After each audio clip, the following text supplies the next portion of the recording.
rather be a dreamer, I'd rather be free, I'd rather be a leader, I'd rather be a queen, I'd rather be a singer in a trashy cover band. I'd rather be a closer, I'd rather be clean, I'd rather be a poser in a magazine, I'd rather be pretty much anything else than your machine.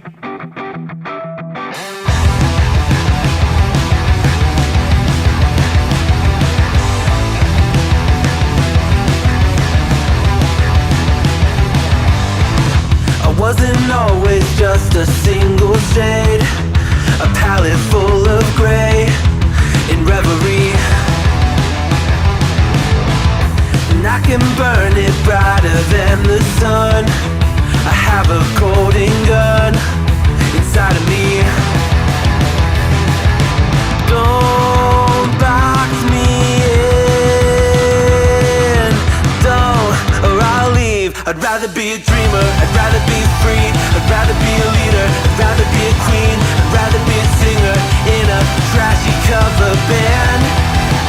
I'd rather be a closer, I'd rather be clean, I'd rather be a poser in a magazine, I'd rather be pretty much anything else. And if I fall behind, ignoring all the signs, if I lose the fight, I still rage against the night. Don't box I'd rather be a dreamer, I'd rather be free, I'd rather be a leader, I'd rather be a queen, I'd rather be a singer in a trashy cover band. I'd rather be a closer, I'd rather be clean, I'd rather be a poser in a magazine, I'd rather be pretty much anything else than your machine.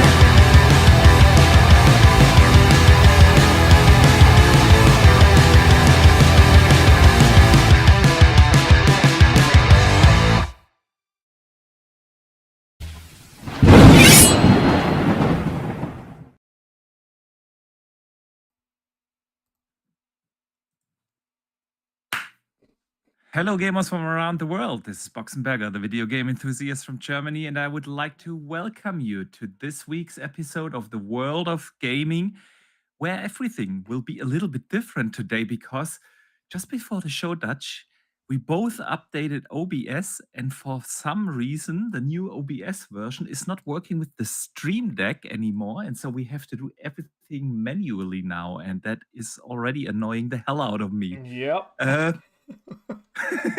But that's not why our audience tuned in. Welcome to everyone to this week's World of Gaming. We are back after taking a break last week. Unfortunately, you were stuck at work. Yep. And I couldn't be bothered to do a solo show. Yep. Don't blame me.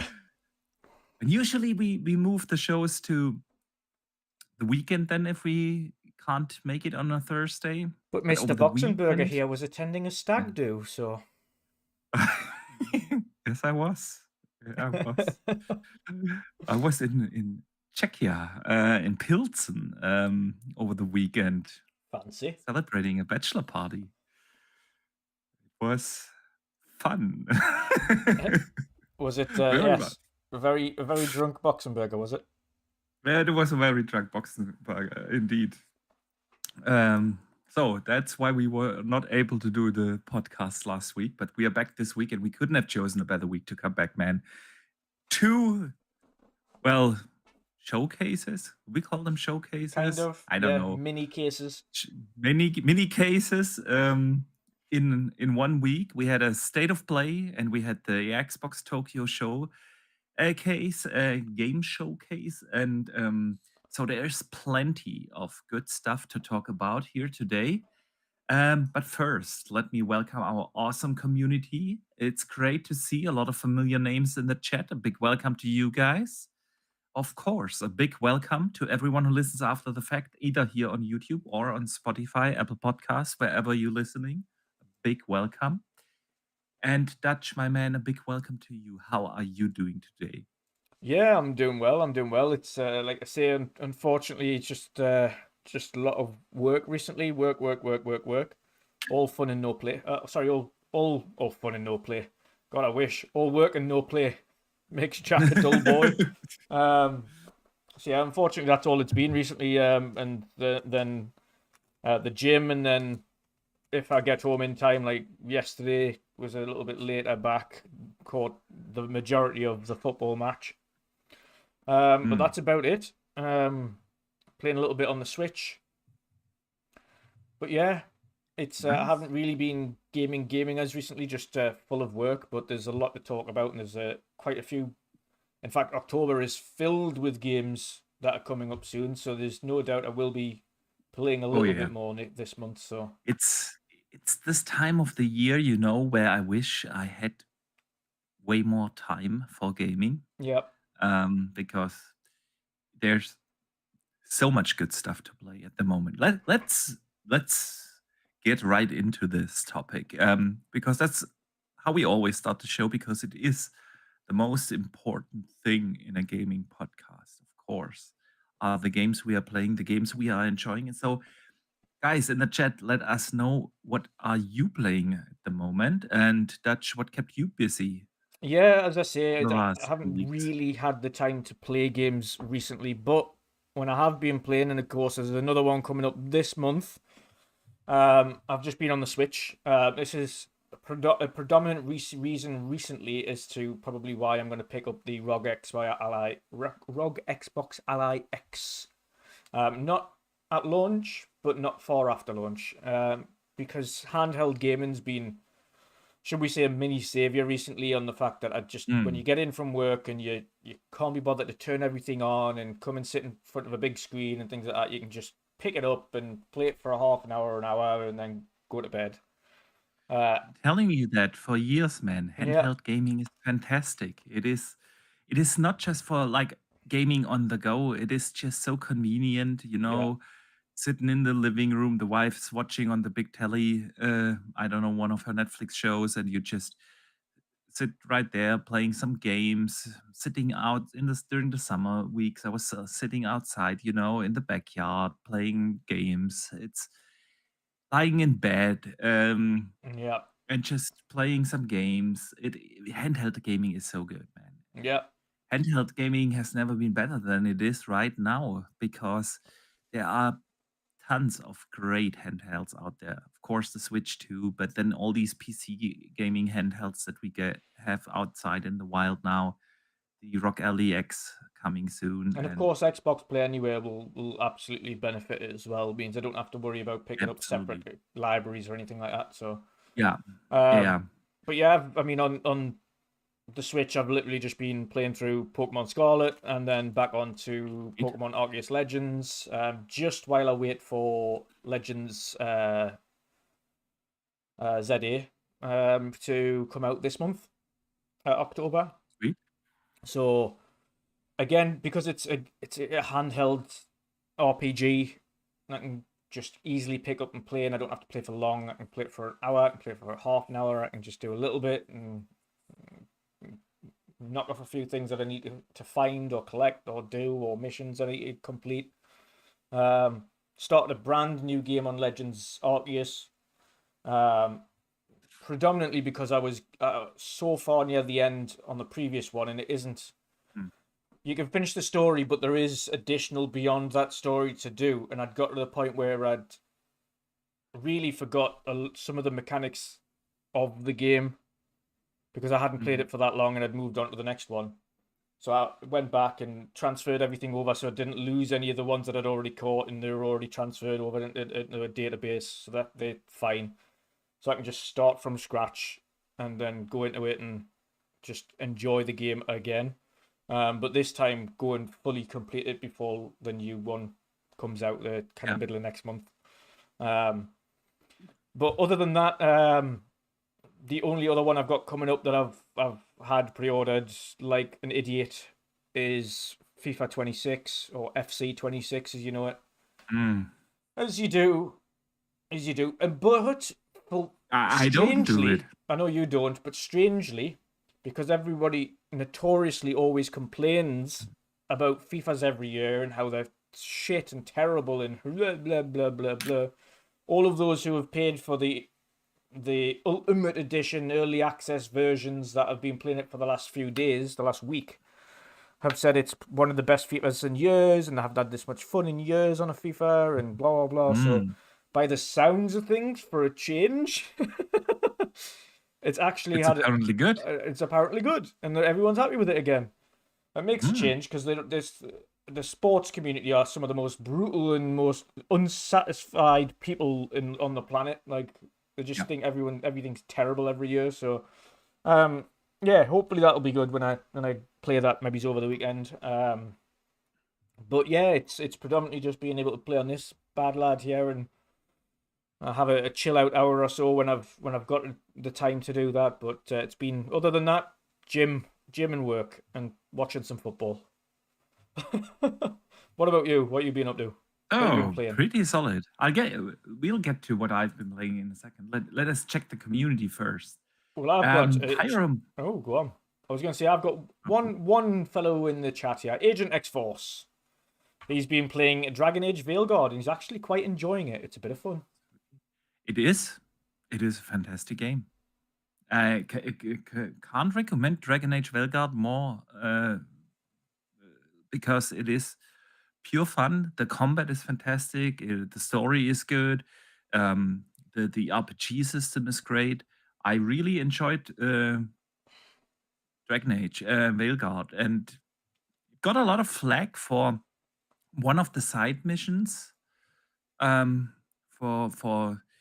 the forced woke stuff in there. Yeah. But it's totally optional, and if you can look past that, it is an incredibly fantastic and fun RPG with a really, really fun combat system. So that's good stuff. H. Julia sends in a channel member chat for being a channel member for 20 months. So first of all, thank you for the continued support. And I don't know really what to make out of this super chat. Star Wars Outlaws, PA Switch. So I'm assuming you're playing on the Switch, Star Wars Outlaws. And Star Wars Outlaws is also one of these underrated games. This was actually a really good game.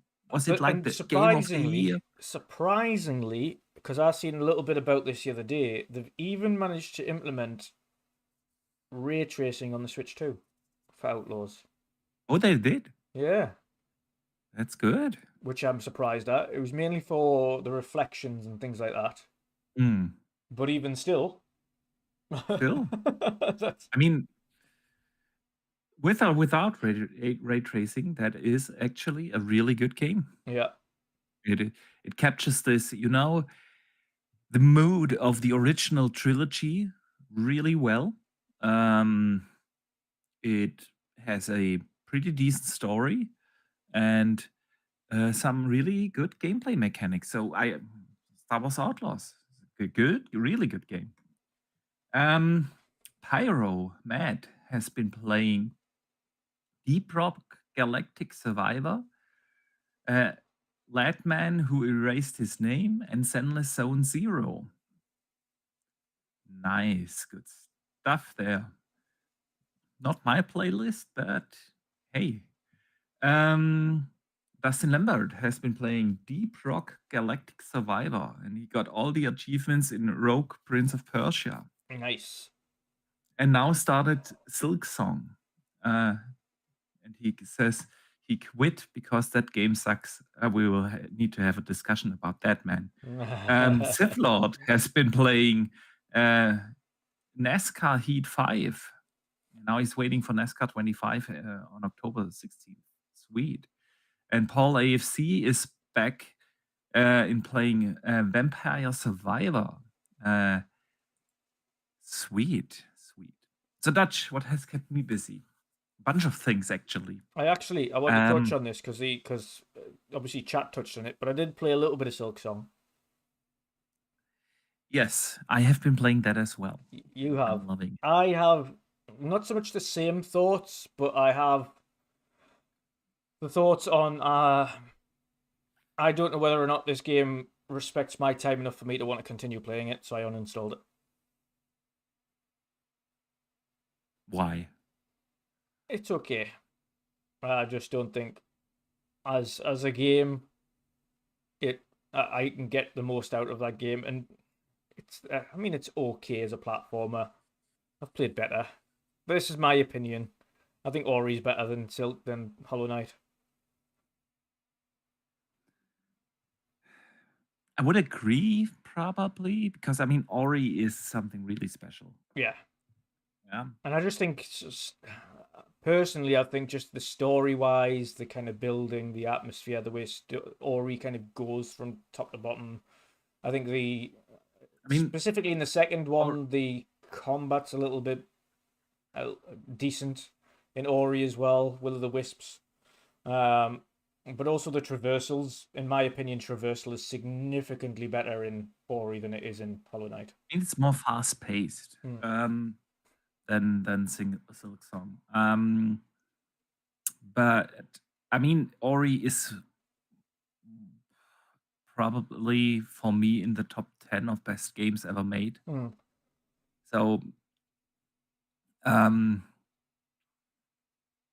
that's probably an unfair comparison in that sense. If it's in the Metroidvania side, it's going to get the comparison. Yeah, it's a fair comparison because both are Metroidvanias, but just because, well, then against a isn't legendary. the best Metroidvania I have ever played doesn't mean it's a fantastic game, and it is a fantastic game. I have been playing a shitload out of Silk Song. I think I am at the final boss. Could be wrong because I haven't beaten the guy. I'm stuck there. Honestly, it's called The Last Warden. And I'm stuck there. However, I really, really enjoyed the game. It is fantastic. The atmosphere is great. The difficulty is sometimes a little frustrating, maybe. Yeah. But overall, super rewarding once you break through that barrier and then beat the boss. And so the only thing that frustrates me a little is that sometimes the benches, the saving points, are pretty far away from the boss you're trying to beat. And like if you need 20, 30 attempts to beat a boss, and you always have to do like a difficult traversal scenario before getting there, that's probably my only criticism. The save point areas, I know. I've seen that a lot of time. They're just like, this is it's part of the reason why I was thinking this game in a sense doesn't respect your time enough, because they haven't thought of that. The fact that some of these save points are miles away from the bosses that you have to face. Yeah. And then if you die, you have to go all the way back and you have to do all the traversal again. And if you get beat again, which you can do because the bosses get harder and harder, you've got to do all that all over again. It's like, this isn't really respecting me time. Like, yeah, that's my only like criticism. But after overall, I definitely recommend this game to everyone who enjoys the Metroidvania genre. It is fantastic. The platforming feels really good. It is so satisfying when you beat one of the bosses. There's a lot of like diversity in the boss fights, but also in the traversal. It is a really good game. So besides Silksong, I've also played the Indiana Jones DLC, Order of the Giants. Was it long? Was it short? 5-6 hours. Okay. Six Okay, yeah, I can probably do that then. Yeah. There's one or two riddles in there that are really challenging. Okay. So depending, or maybe I'm just dumb as fuck. Depends. I don't know. You might have just been tired. You might have just been tired. I could have been tired. Let's just find all the Let's excuses. go with that. Yeah. I was tired. Yeah. But but yeah, I mean, it's more indie, right? Yeah. It's a nice little short story. It is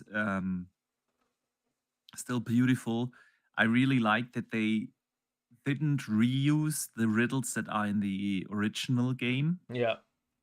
But it's really new riddle mechanics and everything. So that was really good. If you enjoyed the Indiana Jones, dude, you gotta play it. It's a really good extension. And again, depending on how fast you'll solve the puzzles, I would say plus minus around 6 hours. Yeah. Yeah.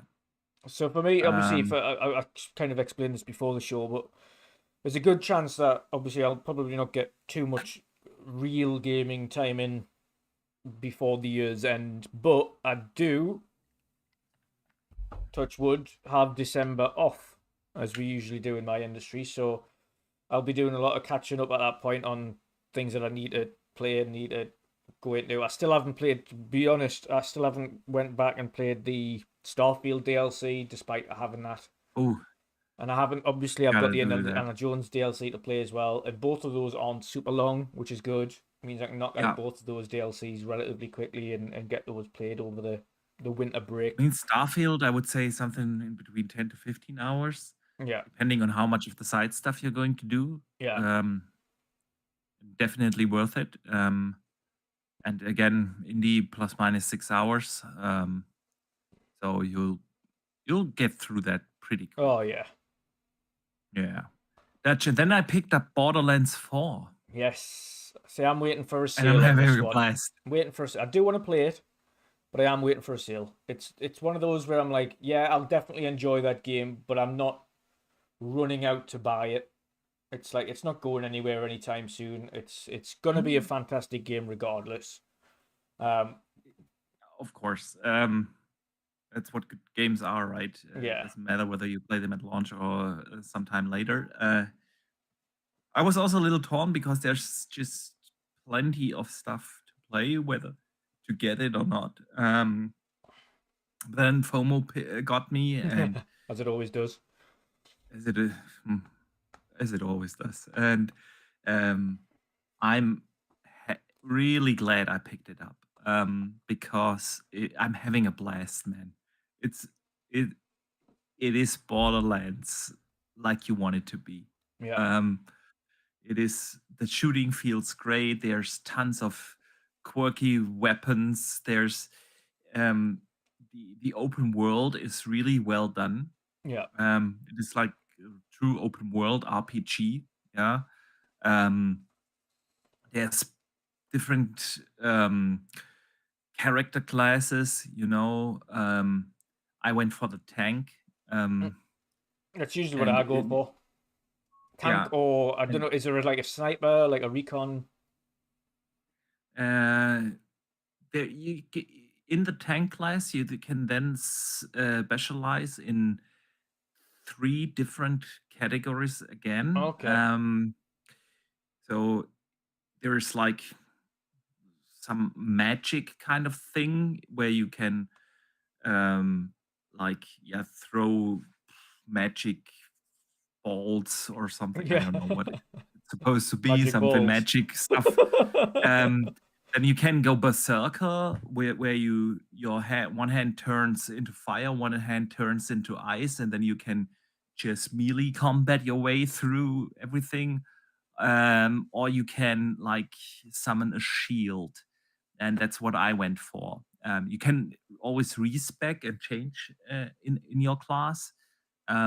There's a different class that is then specialized on snipers. Good. So if you want to Okay. play sniper, you have to choose a different class. But they introduced them at the very beginning pretty well with a cool little cutscene. And I went Shield, which is pretty awesome, because you can also throw that shield, and it is pure fun. It's great for exploration. Tons of really good side missions you can Yeah. find. Very rewarding side missions as well. There's tons of stuff to customize. It's got a cool way of handling the skill tree. It's then you get different kind of skill points. One skill point for the classic skill tree, yeah, where you can upgrade your special abilities or your health or stamina and so on. And then you got a second kind of skill point system. They are not called skill points, they have a different name, where you then can upgrade like your backpack and your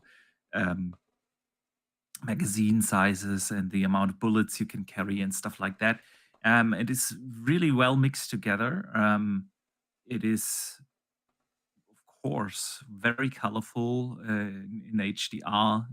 It's gory. It is claptrap is in there, right? Yeah. With the typical claptrap humor. The overarching enemy, the big bad guy, is pretty cool. It is. There's not much I can complain. A lot of people have been complaining about performance issues, especially that performance gets worse the further you progress. But I'm playing in performance mode with VRR, and so far, and maybe that's the VRR, Compensating. smoothing stuff out. But with VRR enabled, it is a pretty good experience. Outside of the performance dips, I haven't encountered any bugs. No glitches, nothing. So that's also good, right? And it is so much fun, to play around with all the different weapon types and finding new shields, new grenades. It's just pure fun. I'm smiling all the time while playing, and that's That's a what really matters. good thing. Yeah. Exactly. And I see our community has voted for some Borderlands 4 gameplay today, so that's very good. So we're closing the poll there in the chat, and let's watch some of the fun stuff. There's also like very similar to Destiny, where you can summon like your ride to traverse quicker and faster through the open world, which is also pretty fun. It is definitely a recommendation on my end. If you didn't like the other Borderlands, you're not gonna like this one either. Yeah, it's more Borderlands. It's more Borderlands, but in a really good way. Yeah. Definitely better than Borderlands 3. So, Which I still haven't went Yeah. back and played. I've had that game for years. I still haven't played it properly. I've maybe played the opening 20 minutes every time, and that's as far as I got. So All right. So, Dutch. yes. Let us get into some news. Tons of reviews are out. Hades 2 got its full release. It's the best rated game of the year so far on Metacritic. Only on PC so far. Only on PC, yeah, correct. But it's also pretty good rated on console. I don't know if it's the best rated game of the year, but anyway, it's another must play for me because I loved the first one. It's really kind of the indie year, right? Yeah. Yeah, a lot of big indie hits this year. Yeah, with Silk Song, with Expedition 33, with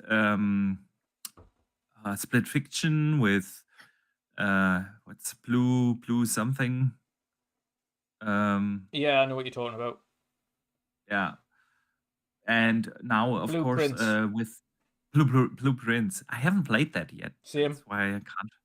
Yeah, but it was really well received. And now, of course, with Hades 2, I mean, I'm really looking forward to that, right?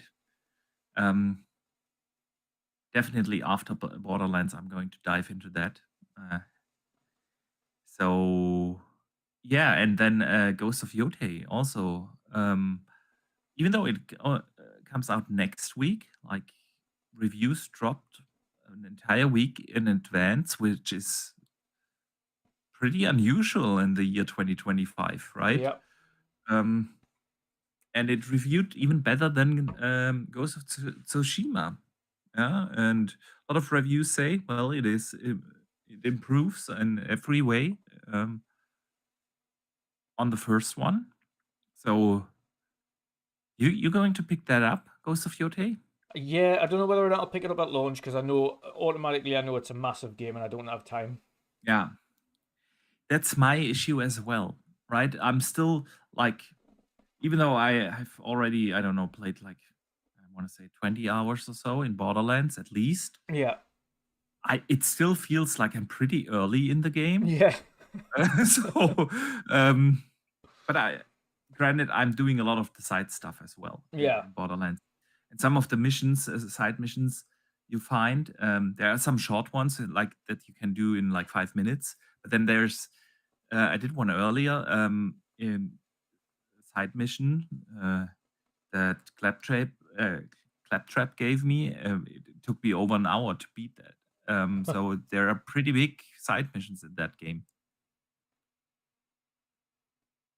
And that's my ultimate thing. Is it? And correct me if I'm wrong. Is Outer Worlds out this month as well, or is it next November? I think next month, early November, but I could be mistaken. Let me check. Outer Worlds 2 release 29th of October. Pretty at the end. All this month. So I've got all this month. So I've got Ghost of Yotei, Pokemon Legends EA, Outer Worlds 2. Yeah, but nobody's going to pick that up. What was that? Nobody's going to pick that up. What, Pokemon? Pokemon. It's gonna. I guarantee it'll be the highest selling out of all three of them. Yeah, but that's because of the kids. Nah, dude. Come on. We're not playing Pokemon when you can play Ghost of Yotei or Borderlands or Outer Worlds. Or... Oh, I am. Absolutely. Okay. But I feel you with Ghost of Yotei. Yeah. I really want to play it. But it feels like, okay, another big game, whilst I'm playing already that massive game that is Borderlands 4. And Hades is also not a game that you will beat in 5 hours. No, it's not. And then, all the other stuff comes out. Ninja Gaiden is out in, I want to say, 2 weeks or so. Yeah. 2 or 3 weeks, right? Yeah. Then we're going to get the Rock Xbox Alley in 2 weeks, and I've got FE26 to play as well, and I don't know when the new Football Manager comes out, but that's coming out soon-ish as well. So there are so many things to play, and this is why I'm looking forward to more December when I don't have to go to work, because at least I'll be able to try and catch up. Plenty of time then. Yeah, definitely. So it is. There are a few. Little Nightmares 3 comes out in. I see Dustin agreed with me. Thank you, Dustin. I don't know what to say. Salute. I don't know what to say. Gotta catch them all. Keeper is also, dude. Keeper is also coming out on October 17th. Yes. Yeah? That one I will make time for because I love Double Fine. It's probably going to be my launch game on the ROG Xbox LE because the ROG Xbox LE, right, comes out on 16th Yeah, that's a good and shout. the day after. It's a good shout, and it's a nice little narrative game. And by all Yeah, accounts, it won't have like a combat-y type thing to it. It's more like a narrative, traversally, platformy kind of game. platformy kind of game. Yeah, So yeah, absolutely, that's definitely one I'll make time for. Again, I love Double Fine. I love the quirkiness of them and the trying something new and doing something different. It's one I've been looking absolutely. forward to, so I'm looking forward to playing it. And I don't assume that game's going to be super long either. So yeah, Yeah, I would also assume that you can it's 10, 12 hours. probably not even 10 hours. Yeah, something in that ballpark. So yeah, that's the thing about Ghost of Yotei, right? Do I have the time to squeeze that 45, 50-hour game in Yeah, that I really want to play because it looks fantastic and I love the first one. But yeah, we shall see, man, if FOMO strikes again. I'll definitely be picking it up. It's just Absolutely, absolutely. The question when, yeah. yeah. I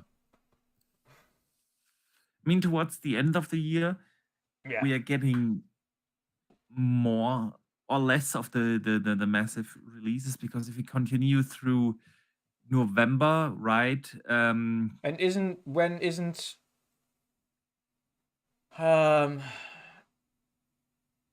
Metroid Prime 4, isn't that December? Oh, thank God. That's the 4th of December.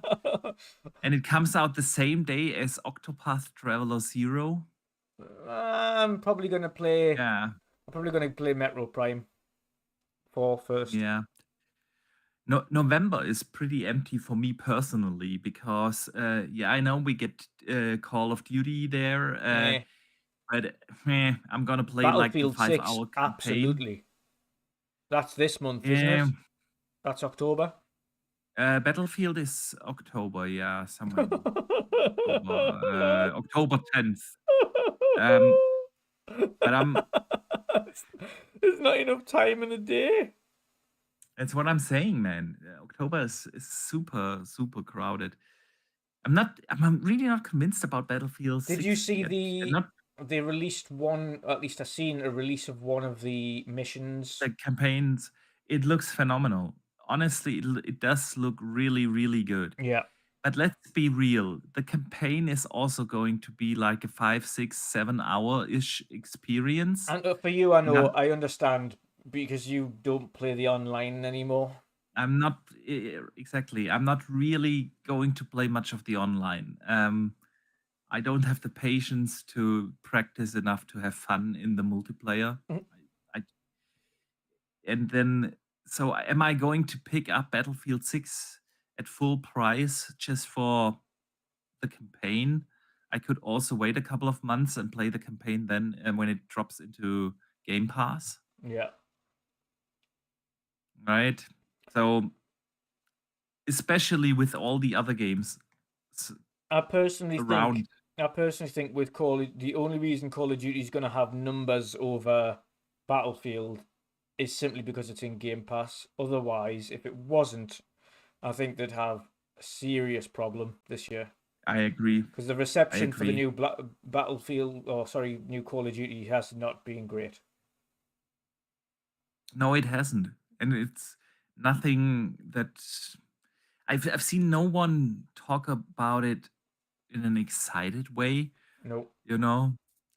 And it just follows this traditional rule. After Call of Duty had a good game, there's always a bad Call of Duty coming out. Always. Yep, always. And last year's was really well received. People enjoyed that. And so you knew this year's Call of Duty had to be shit. And when a shit Call of Duty comes out to a Battlefield 6 that seems to tick like every check mark that fans wanted. Yeah. It's undoubtedly going to be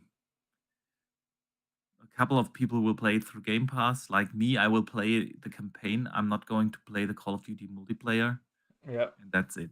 I just begrudgingly have to download such a juggernaut system file size for Call of Duty every time just to play the campaign for a few hours and then turn it off again. But I refuse to play the multiplayer on that game again. Yeah. Not at least not this one. Rightfully so. I didn't play it Yeah. long enough last time. So, you know what you got to do. Yeah, play Battlefield 6. Exactly. So, yeah, man, we are in the good time of the year. We are. It's a good thing to complain about if there's too many games to play, right? And we are pretty spoiled this year. So, Dutch, let's get into some news. Tons of games have been shown this week, right? Of course, with the State of Play and Tokyo Games Showcase, we may get to those shows in a second. But in advance to all those showcases or mini showcases, Kojima launched or revealed a trailer for OD, the did. Knock trailer, Yes. right?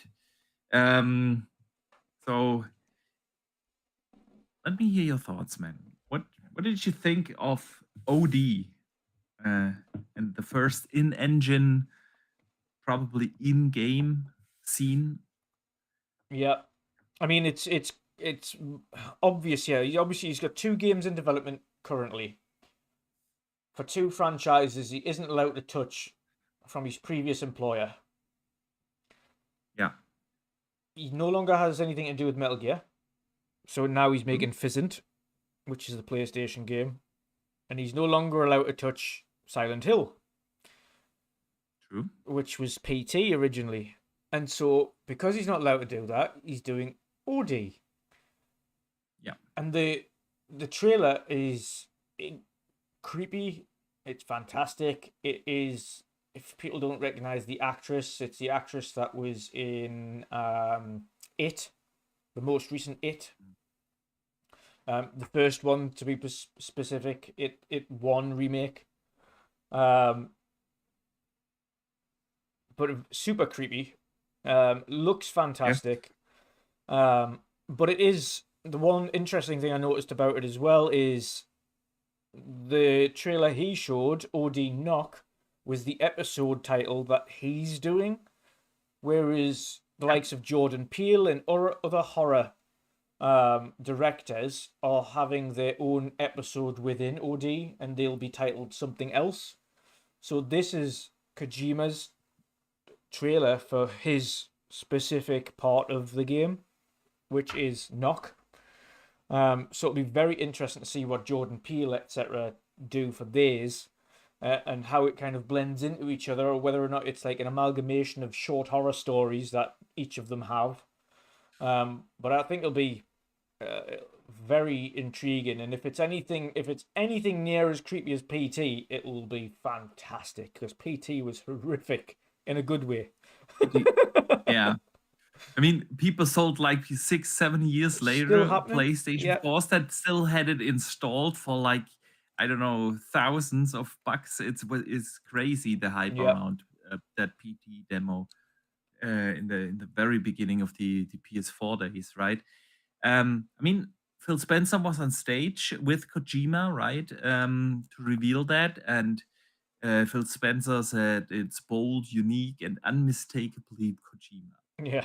And it's no secret, I'm not a big Kojima fan, so I'm always skeptical with his stuff. I think the one thing we can kind of guarantee is if he's making his own version of Metal Gear, you know that version of Metal Gear will be good.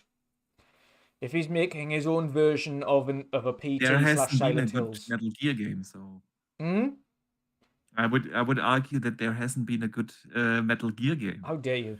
So, how dare you? Metal Gear was, I mean, especially the original trilogy, Metal Gear 1, 2, 3, Snake Eater, which is recently released as well. They are really good. Really good stealth action games. The only good Kojima game was the original Silent Hill, and that's why I'm actually happy for OD. glad that it's not a knockoff of Metal Gear. Well, Right? that's PlayStation's to look forward to anyway. Yeah. But on the OD side, it's super intriguing. I'm looking forward to seeing him getting back into his horror roots, like his actual horror roots, with this. And if it, like I say, if it lives up to the PT, kind of feelings, then it'll be unbelievable. But I think the intriguing thing for me is the fact that it isn't just Kojima's direction on this. It's also, like you say, big horror directors in the likes of Jordan Peele, etc., that's getting involved in creating their own stories. Yeah. That's going to make it even more intriguing as a game, as an experience. So yeah, I'm super looking forward to it. So, and again, great thing for us Xbox guys, because it's published by Xbox. It's gonna be Game Pass. Game Pass, and it'll be Play Anyway, which means you can play it on your handheld, you can play it on your TV, you can play it wherever you want. Yeah, definitely. I mean, visually it does look stunning, right? It was very interesting that he did not use the what's it called, Decima engine. He's not for this because Xbox are helping him with Unreal. He is using Decima for Fizzant. Yeah, I know, and of course, obviously, Death Stranding 1 and 2 were made in the Decima engine, and so I was surprised to see that this is actually an Unreal 5 game in the studio, but it did look stunning, absolutely, and the atmosphere is creepy as fuck, and so I can't say I'm super excited because I'm always skeptical about Kojima. I don't like the way how he tells stories. The cutscenes are way too long. The gameplay mechanics everyone always talks about as if this was super revolutionary, but it is actually not. And it is so I'm still interested in it because Silent Hill was the only Kojima game I ever enjoyed, and this is definitely going back into this horror roots. So yeah, let's see. Did they? I can't remember that from the top of my head. Did they say a release target for it or nothing? No, it's just it's deep in development is all I think Phil Spencer said. Deep in development, and that they're helping them with the technical aspects of Unreal Engine. And of course, we've only seen Kojima's part of it. I don't think he wants to showcase Jordan Peele's part of it. I think he probably wants to let Jordan Peele do that in a showcase. We'll see that later. Yeah. Maybe next year at the June showcase or something. Yeah. Definitely. All right, Dutch. Let's talk about the state of play. Before we get to the Tokyo Game Showcase from Xbox. Sony had yesterday a state of play. Yeah. And if we remember recent state of plays, I can't really remember when they had a good one. They were usually pretty much disappointing. And I thought this one was actually a good one. I mean, it wasn't a showcase. It was a state of play. Yeah. But for it being a state of play, I thought it was pretty decent. What were your thoughts, man? Yeah, I mean, it was all right. It was all right. It was a couple of games that we want. Well, there's a specific game that we'll get onto that everybody wanted to see. There was a game on there that nobody wanted to see.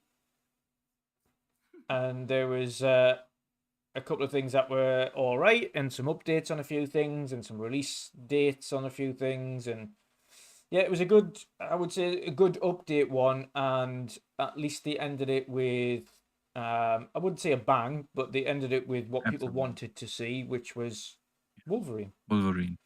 Yeah.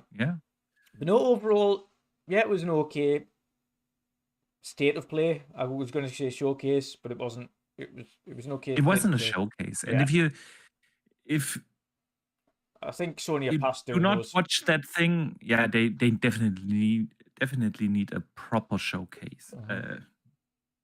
Definitely but it still worries me, though, from a Sony perspective, how much Insomniac are doing the heavy lifting. yes, I agree. They've carried this gen. They had two Completely and Spider-Mans. utterly carried it. They had Ratchet and Clank. They had now, or do have now, Wolverine and Spider-Man 2. Yeah, said two Spider-Mans, Miles Morales and Spider-Man 2, Yeah. and Ratchet and Clank, and The they are remaster, definitely, and then now Wolverine. yeah, It's almost a they are game a year. definitely It's pretty carrying. much almost, if you wanted to map it out, it's almost a game a year since the PlayStation launched. Yeah, yeah. Whereas other developers haven't released a single game this generation that was Yeah. built specifically for the PlayStation 5. Yeah, I agree. That's why, I mean, we've talked about this in prior podcasts a lot, right? Yeah. On how dry the roadmap actually is Mhm. and how unusual that is, especially from a first party perspective, right? But I agree. Insomniac definitely are carrying them this gen. Absolutely. And we'll talk about Wolverine in a second. That they opened up with Theros from Housemarque, basically Returnal 2, right? Just in yellow. Yep. So everything's yellow in that game. I don't know. I know a lot of people are excited about this game, but I don't know. I couldn't get. I'm I glad you couldn't agree with really- me then. I'm glad you agree with me. Before you even got to it, I was thinking, you know where it is? Returnal was liked by a very niche set of people. It was It- it didn't even sell. No, it was like much. a million or It something. took them like 3 years or so to announce that they sold 1 million copies. Yeah. So you can't really say, well, this was a super massively successful game. It Yeah. was a pretty niche game. Yeah. It was just for me, it was the fact that it was a rinse and repeat, die and repeat, die and repeat, and the only way to progress the story is to die and repeat and to die and repeat and to die. And I was like, nah, there's absolutely no chance, Absolutely no. no chance in hell that I'm willing to intentionally get to a certain point and die and have to redo the entire thing again and die and for the story to progress. That's the whole concept of Hades as well, right? But they do it better. Hades is fun. Yeah. Exactly. Hades is fun, and Returnal wasn't that. It was just frustrating. And so I know people are excited for it, and But I think the difference for the Hades view- as well is that you don't lose all of your abilities and things Progress. when you die, but yeah, in exactly. Returnal you do. Yeah, everything exactly. goes. You're like, fuck You- off. I mean, that's the entire Hades loop is so addictive because even though you're kind of supposed to die at some point, you don't lose your character progress, and then once you arrive again at the point where you died, you arrive stronger Yeah. and stronger, and then it is fun. So yeah, I don't know, Sarah's. It's just another. Not To for me, me. it's. I mean, for those who are excited for enjoy, but I know for a fact, a lot of people that are talking about it will either pick it up and barely play it, or drop it quickly, Yeah. or not play it at all. It's a bullet hell Returnal-esque game. It'll get praised highly, but ultimately, I don't think it's going to really budge the needle. It won't. I totally agree there. So then they had Flight Sim Yes. in there. Flight Sim coming to PlayStation. Yeah. Heads up for so- all PlayStation players who've never played Flight Sim on console. You need to free up at least 300 gig. And that's not even an understatement. Because once you've installed Flight Sim, you then need to install all of the world packs if you want to have an accurate representation of the entire planet. And once you've installed all them, that takes it over 200 gig. And then if you start installing other things like additional planes that you might want to get on the marketplace, because there's fucking hundreds of them now, it takes you well into the 300 gig mark. And trust me, I've got like 30 planes myself, and that's not even scratching the surface. There's loads of the big modders that create specific content for it. It's not cheap. You have to be enthusiastic if you want to do it. But these things take ages to go into the game. Like, I'm talking years for them to develop, because they do it very accurately and then make sure the models are all literally pinpoint accurate to what they were. But these take up a ginormous amount of your hard drive space. So if you're a flight sim fan or been looking forward to this, heads up, start making space now, because that shit is going to take up a lot of your hard drive. Yeah, absolutely. And with Flight Sim, whenever it launched or got a big update, I've seen people being disappointed. It is a simulator. Mm-hmm. It is not an arcade game. Nope. It really is a flight simulator. Yeah, and the arcadey segments and the challenges that they do have in there are still simulator challenges. Yeah. So that even the gaming aspect of this simulator is still simulator based. It's about how to fly, how to land, how to do this, how to get from point A to point B. These are simulators, and this is real time as well. It's not like, okay, some of the challenges, for instance, might be fly from the UK to New York. That's real time. That's an exact 1-to-1 real-time flight from New York, from the UK. From London to 10 New hours. York or something. Yeah.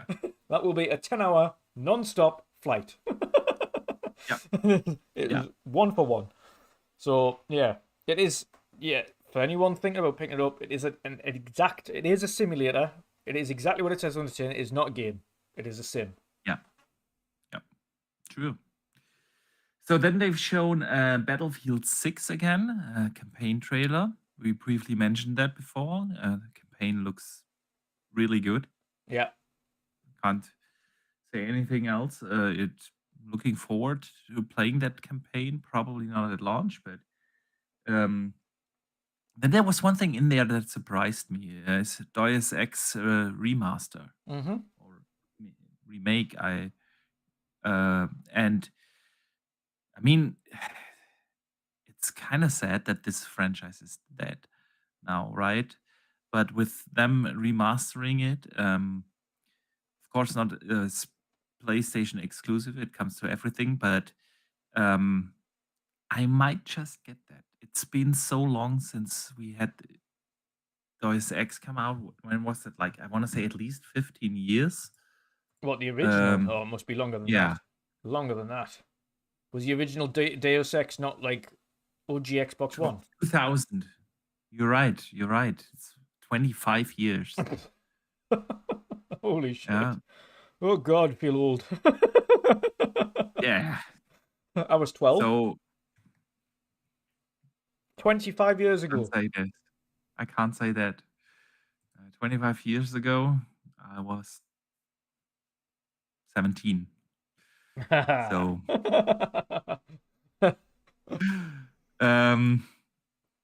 anyway, however, I think we are getting way too many remasters and remakes and so on. But after 25 years, I don't mind them if they're doing it after that long. I don't mind it. Yeah, exactly. It's the only time I ever mind is another company who's advertised a specific game on this PlayStation State of Play that does remasters 1 year after it's been released, and then flogs it 45 million times. No, I don't mind. I don't like that. I don't like it when you remaster a game that's barely been out, not even half a decade. No, don't do it. Don't do it. At least a decade or more before you even think about it. Yeah. And in this day and age, honestly, even a decade, 10 years, that's an update. That's not a remaster. Yeah, exactly. Yeah. So, what else was in there? Sonic Racing was in there. Neo 3. Yeah.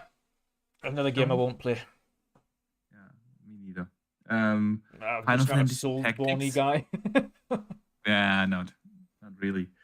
Final Fantasy Tactics. Yeah.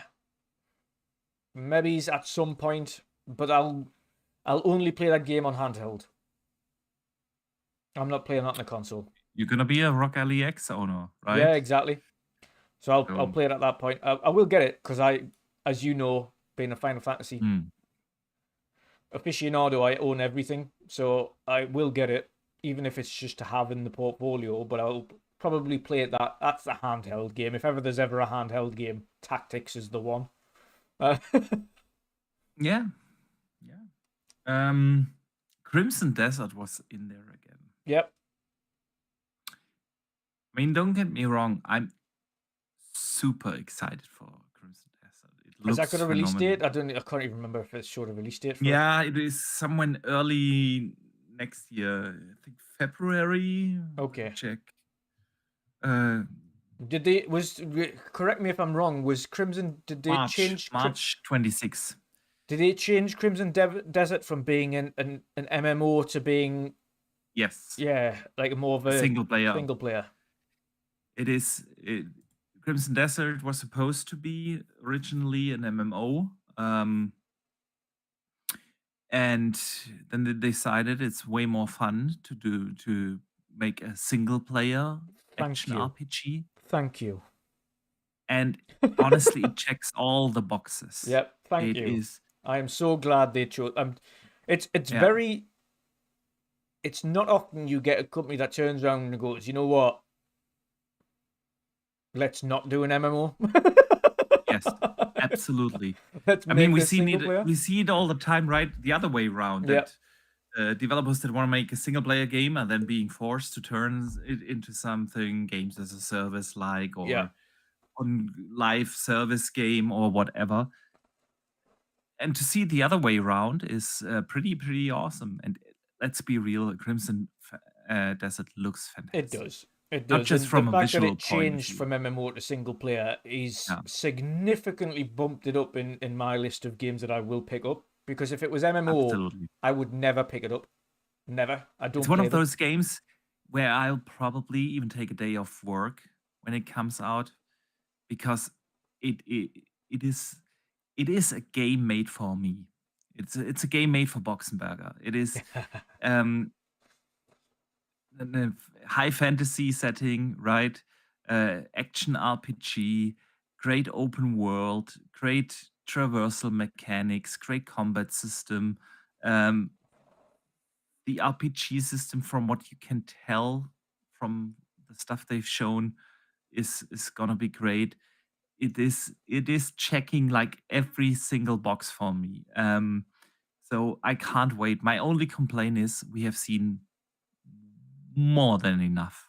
Yeah. They are like literally at every showcase or state of play and event, and whether it's an Xbox thing, whether it's an Gamescom. I think these guys might be trying to compensate for the fact that with it not being an MMO and having kind of, should we say, a pool of people that can pick it up and play it for a while and then test it and then feedback and then improve it and feedback and improve it, but with it now being single player, they're thinking we really need to get this right out the gate, because it's not, with it not being an MMO and being like a live service that we can just update and being more of a single player thing, it needs to kind of be right and be advertised correctly beforehand. So I suppose on this occasion, I'll give them a little bit of leeway for wanting to be excessive with the advertisement on it, with it being there, turning it into single player from MMO. But again, I feel the same way when we see Fallout 76 and Elder Scrolls Online MMO fucking shit all the time. I'm like, oh god, again. Yeah. I mean, it's different because those games are already out for 10 years, right? Yeah. The thing is, right, like when you release a trailer at every gaming event, and in between those trailers and gaming events, you then release like 30 minutes of continued gameplay all the time. Yeah. Like they've probably released like at least 5-6 hours of continued gameplay if you add it all up. man, I'm sold. Just give me the game, right? Uh, Yeah. but yeah, other than that, the game itself is exactly what I want in a video game. And it does look great. The boss fights look epic. Great set pieces. Like, man, March can't come fast enough for that. Then they announced at the State of Play some hardware, the Pulse wireless speakers. I don't know who asked for that. I mean, don't get me wrong, a headset, I somehow understand if you want to do that as a console OEM, right? But wireless speakers? I don't know. Maybe you can tell me who's the target audience for that. I don't know. Wireless audio has never been lossless, and especially when you're trying to do 3D audio, I would kind of try to stay away from that and always make sure it was a wired to get the best audio quality. I mean, I understand the thing about wireless speakers, why you need. Not everyone. I don't use wireless speakers, but I understand why some people might want to have wireless speakers. But do you really need like a Sony branded or developed speaker system? It is. I don't know. There are tons of better speakers out there you can Yeah. already get, right? If you're truly if you're truly kind of audio enthusiast or wanting a decent audio experience, just get any Dolby Atmos product. Be fine. Yeah. Any. There's a Just get a mountain of Sonos there's a or I mountain don't of know. yeah, there's a mountain of Sonos or Atmos sound bars you can get that provide that 3D audio, exactly the same thing. Or get an audio and sub like I have, like a soundbar and sub like I've got. Like, there's a mountain of options there. Sony, you don't really need a Sony wireless speakers, like desktop speakers. Maybe someone in the chat knows who might be the target audience. Target audience is the die-hard Sony fanatic. Yeah, That's probably. it. Probably. Well, Dutch. And then they ended the show with the big one. Wolverine. It was 5 years ago when they shown the little teaser trailer. Yeah. Where Wolverine is sitting in the bar, and then we didn't see anything. Then they had probably the biggest leak in video game history ever. Yeah. Where the entire alpha or pre-alpha build was leaked, and hours of gameplay, of course, with that. People were installing that pre-alpha thing on their PCs, and the entire thing just got leaked. It was 2 years ago, right? And that's why I didn't think that they put a 26 sticker on that thing. I thought, okay, after such a massive leak, they kind of need to go back and change so much and do so many things that this is at least a 27 game. But they put a 26 release date on it. Nothing specific, just 26 bit. It's going to be their fall game next year, right? So that surprised me. But then, like you said earlier, Insomniac is such a powerhouse studio who's carrying the Sony studios through this generation. And they are just so efficient, right? That they can 3 years release Wolverine 3 years after the leak without compromises there. And that being said, Dutch, what did you think of the game play revealed? Yeah, I mean, we all wanted it to be gory as hell. Yes. So we've got gory as hell. We got gory as hell. But on that note, it does look like a gory Wolverine in Spider-Man. Yeah, I've seen a lot of people say that. I mean, obviously, you can tell it's an Insomniac game and it borrows stuff from Spider-Man. Absolutely. The one thing that I like, the one thing I know of anyway, that there is a multitude of locations that he visits that isn't just the USA. Thank God, because one of the key reasons I wasn't really fussed on Spider-Man 2 is because it was just the same fucking place again. Yes. It's like, oh I God. mean, that's the thing, right? Spider-Man is New York. I mean, it is, but then You, the films you themselves can't don't. put them him in London. Yeah, but you can though. Wouldn't you? You can, of course you can. You can put them anywhere. It's you create your own story. And again, even Spider-Man, the most recent films, are in France, and they're in Europe, and they're like mad parts of like North America and things when they're doing Endgame when he's fighting parts. So Spider-Man does travel and does cool places. It depends on where that evil is that he needs to take out, Yeah. that bad guy. So they Yeah, I have mean, that flexibility to do whatever they want and go wherever they want. It depends on where the story takes them. They don't have to fixate themselves in a certain location. yeah. And that's one thing that I liked about Wolverine is the fact that, thankfully, they're not, judging by what I've read about Wolverine afterwards, is they're not fixating on a specific location. It's like part of it is in Japan, and part of it is in here, and part of it is in here. So the story takes them outside of a singular location, which is good, thank God. Yeah. And that does mix it up a little bit. So, but no, in terms of the action and the goriness and things like that, I'm significantly more likely to play Wolverine than I was ever going to play Spider-Man 2. I know you're not a super big superhero fan. No. I played I mean, Spider-Man. I love. I enjoyed it for what it was worth, but it was just so repetitive. I mean, which open world game isn't? Right? Yeah, but I mean, like the missions I didn't can't really complain about Spider-Man. the missions Spider-Man didn't really was the missions didn't really differentiate from each other, and after a bit, I felt the combat just got a little bit repetitive. It didn't really change up. oh, it Really, definitely changed up when you got all got the better gadgets suits. and stuff. Yeah, I know.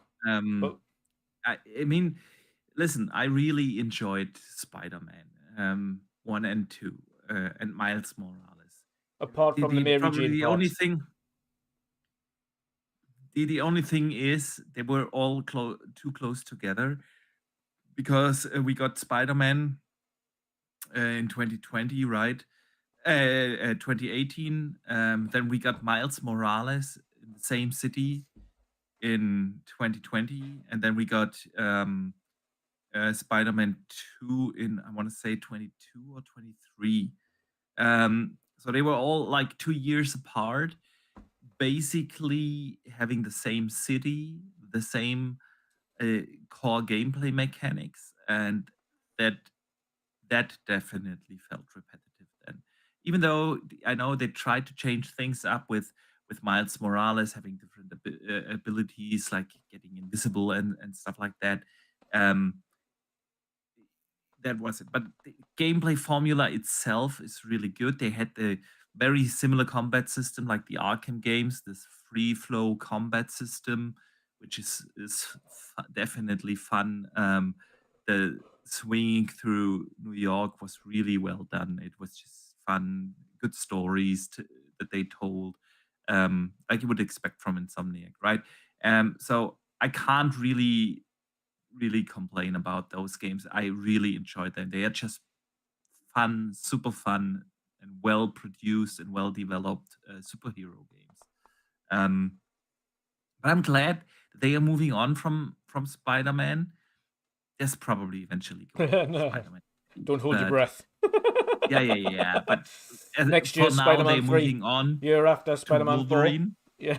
Yeah, and I really like that they have chosen it to be a gory game, and Wolverine isn't probably the first superhero game that comes to mind automatically because well, even though like comic fans and Marvel fans are pretty familiar with Wolverine and the X-Men and everything, but um,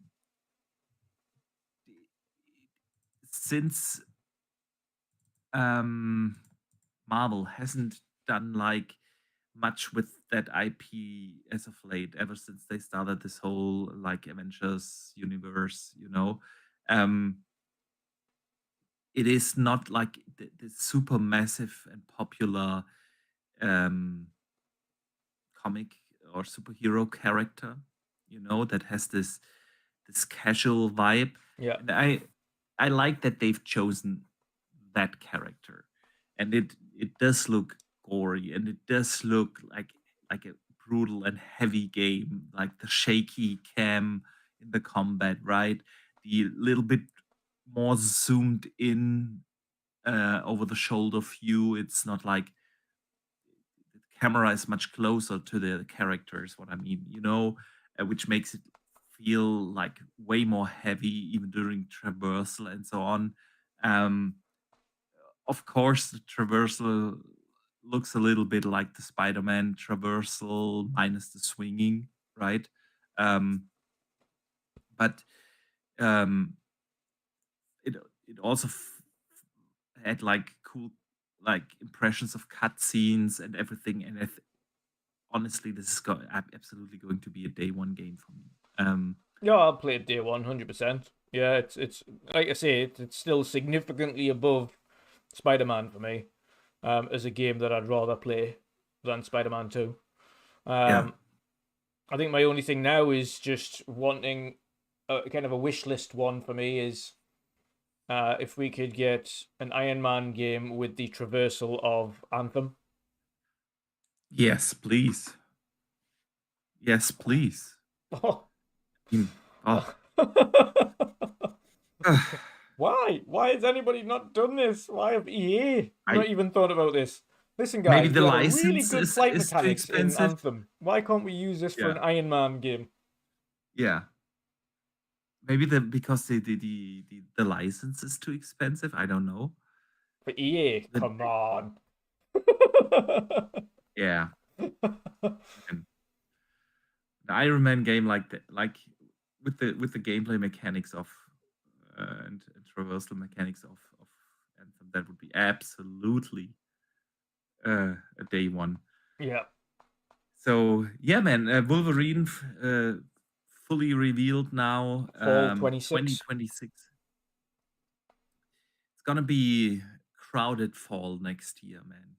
I mean, the big juggernaut GTA is out of the way with its May release, Yeah. if it doesn't get delayed again, Yeah. right? But on the Xbox side of things, you'll definitely get Gears and Fable, Forza Horizon, which we'll get to soon. There's something Halo coming, right? Which Yeah. everyone assumes is going to be another remake of the first one. Yeah. Plus, of course, tons of third-party games that have already been announced for next year. It's gonna be a very, very busy fall season next year, and I fully expect that to be Sony's fall game, right? I highly doubt that they will launch that somewhere when earlier in the year. But is this their only first party game next year then? I want to say yes. No, Saros. Do they own House Marquee now? Yeah, I think so. Yeah. Did they get If them not, after someone in the- Returnal? Yeah, somewhere in then. Right, okay. I mean, if you want to include that. But Yeah, let's be fair. Let's include. And they have a marathon coming. oh, woo! Yeah, that's So multi-plat though, isn't it? It's a packed year for Sony That's next year. multi-plat though, isn't it? It's multi-plat, yeah. Marathon is multi-plat. Yeah. I mean, Xbox doesn't have exclusives also, but Kind of. Fable's still, not cross-platform at launch. well, Neither and is Forza Forza Horizon Horizon 6. 6, yes, and we don't know about Gears yet. Yeah. So I can see that being a staggered launch as well. I could see that. Yeah. But anyway, Wolverine, good for them. Yeah. I'll definitely pick it up at launch.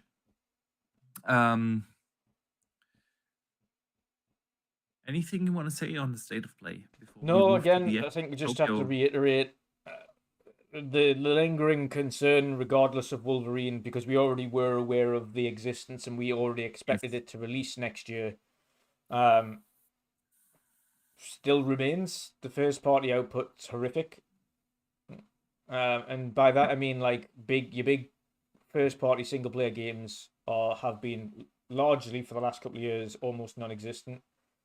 You've got Ghost of Your Tie coming out this month, fantastic, and then your next big first party single player game isn't until fall next year. Yeah, at least the games that people are really looking forward Yeah. to. Cyros, I wouldn't count in that ballpark, and I also wouldn't count. Your Naughty Dog's Marathon nowhere in- to be seen. They're just still showing trailers of The Last of Us remastered and The Last of Us Part 2 fucking on the same showcases over and over again forever.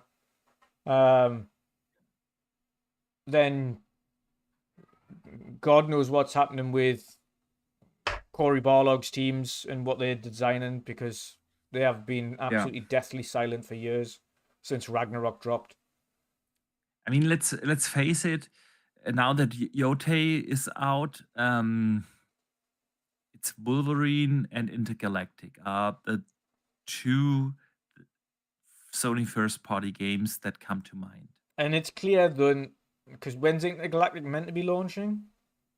They've not said anything. And I considering would they've expect already that announced, to be at least a 27. yeah, I was going to say, considering they've already announced their fall 26 game, which is Wolverine. Intergalactic's not 26, so that's 27. So that's the one game for 27 so far for the first party. So are we not getting the other game from Corey's team until 28?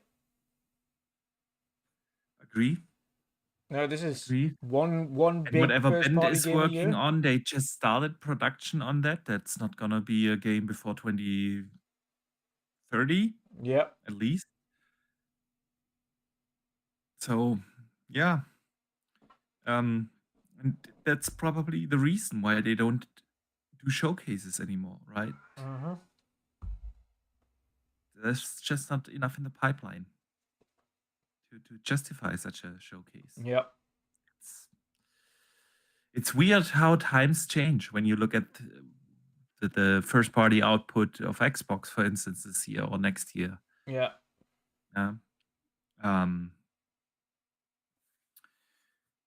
All right, Dutch. Let's use that as a segue into Xbox. Xbox Tokyo Game Showcase. And best timing ever. I have to give big shout to Xbox for airing it at that time. It was exactly 12 o'clock today. It was finished my Teams call from work, went into lunch break, watched the Tokyo Game Showcase 50 minutes, and then went back to work. If only. It was at 11 o'clock UK time, which was after the morning tea/smoke break. And I was at work, so I didn't have the chance to watch the showcase as a showcase, but I did go through and look at the announcements, etc. Yeah. So I enjoyed that. Had my lunch in front of me, and then watched it during lunch break. So perfect timing for a showcase. Dutch, the Xbox Tokyo Game Showcase. They do that, I want to say now, for at least 4 years, maybe 5 years every year. And I always see people having the wrong expectations. Yeah. It is a a showcase from and mostly for Japan. It is not like a showcase that they do in June. And people always go in with the expectations of, wow, this is a big Xbox showcase, and then react kind of disappointing because they've shown mostly games from Japanese developers that are developed in Japan, and the target audience is Japan. Yep. And if I don't know why this happens every year, that I have the feeling that a lot of people have the wrong expectations on an Xbox Tokyo showcase, Yep. right? So obviously there were tons of Japanese games in there. And even though I do like JRPGs quite a lot, I also struggle with some of the quirky Japanese games Yep. that those fast-paced, Yep. weird. They all look the same. But I had my expectations right, and I did not get disappointed. It was a really, really good showcase. They started off with a classic, Gunrave. It's getting a remake, Yep. right? Or I think they called it Rebuild. Whatever that From the means. ground up, apparently. From the ground up rebuild. And what were your thoughts on the opening game? Yeah, I mean, it's like you say, it's not an old title, but it's older title. More of an indie title as well, but yeah, was it okay? Again, expectations massively in check for me.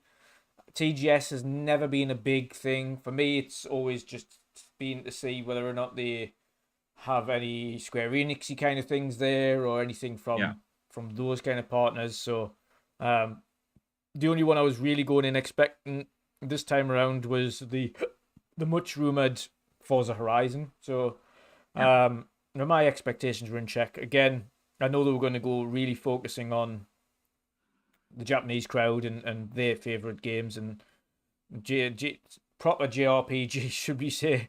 Japanese RPGs with the Weibo content and things like that. So yeah, I knew it was never all for me. And that a lot of those games were definitely going to be for that specific crowd. So, yeah, Gungrave Gore or whatever it's called, Rebuild.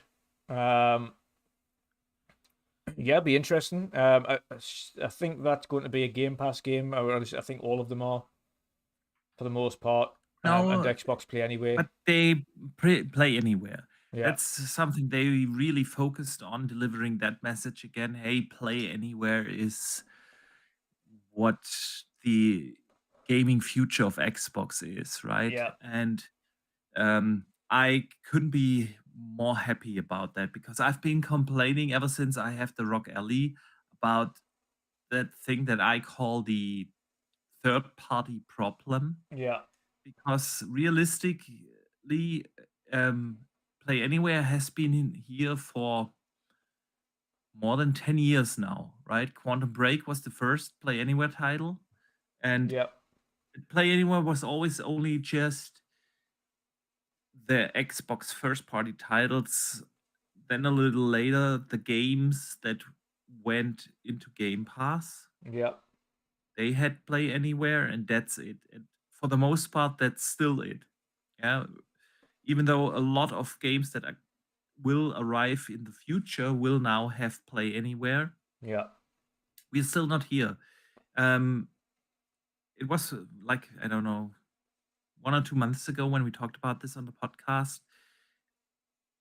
Outside of Game Pass, so games that are not in Game Pass, I do own, or at that time, I did own 740 games or so. And not even 10 of them were actually Play Anywhere. So this whole promise of, there are more than 1,000 games Play Anywhere, 900 of those games nobody has even heard of, Yeah. and the few that you did hear of are the games that are in Game Pass. Yeah. And This is why I'm happy Square Enix have signed up to Play Anywhere. exactly. So I'm excited for that future where we have Yeah. Play Anywhere, and you do not have to solve the third-party problem, which is the problem where to get the game that you want to play, and then you have to decide whether you I want think to a lot be of able these to play developers it. have realized as well that the vast majority of people will not buy a game 2 or 3 times. Yeah. So you're not really losing out on a customer if that customer buys your game and is able to play it on multiple devices. You probably even make more money Yeah. if you get people to play your game more often, because then it's They're more able to switch likely between that you PC or switch between console or switch between handheld. Yeah. And they don't have to worry and about saves because the saves on the cloud. cloud are going to be carried over. Yeah. And the more you play a game, the more likely you're gonna invest into that game, whether with in-game purchases or keeping the server numbers up or whatever, right?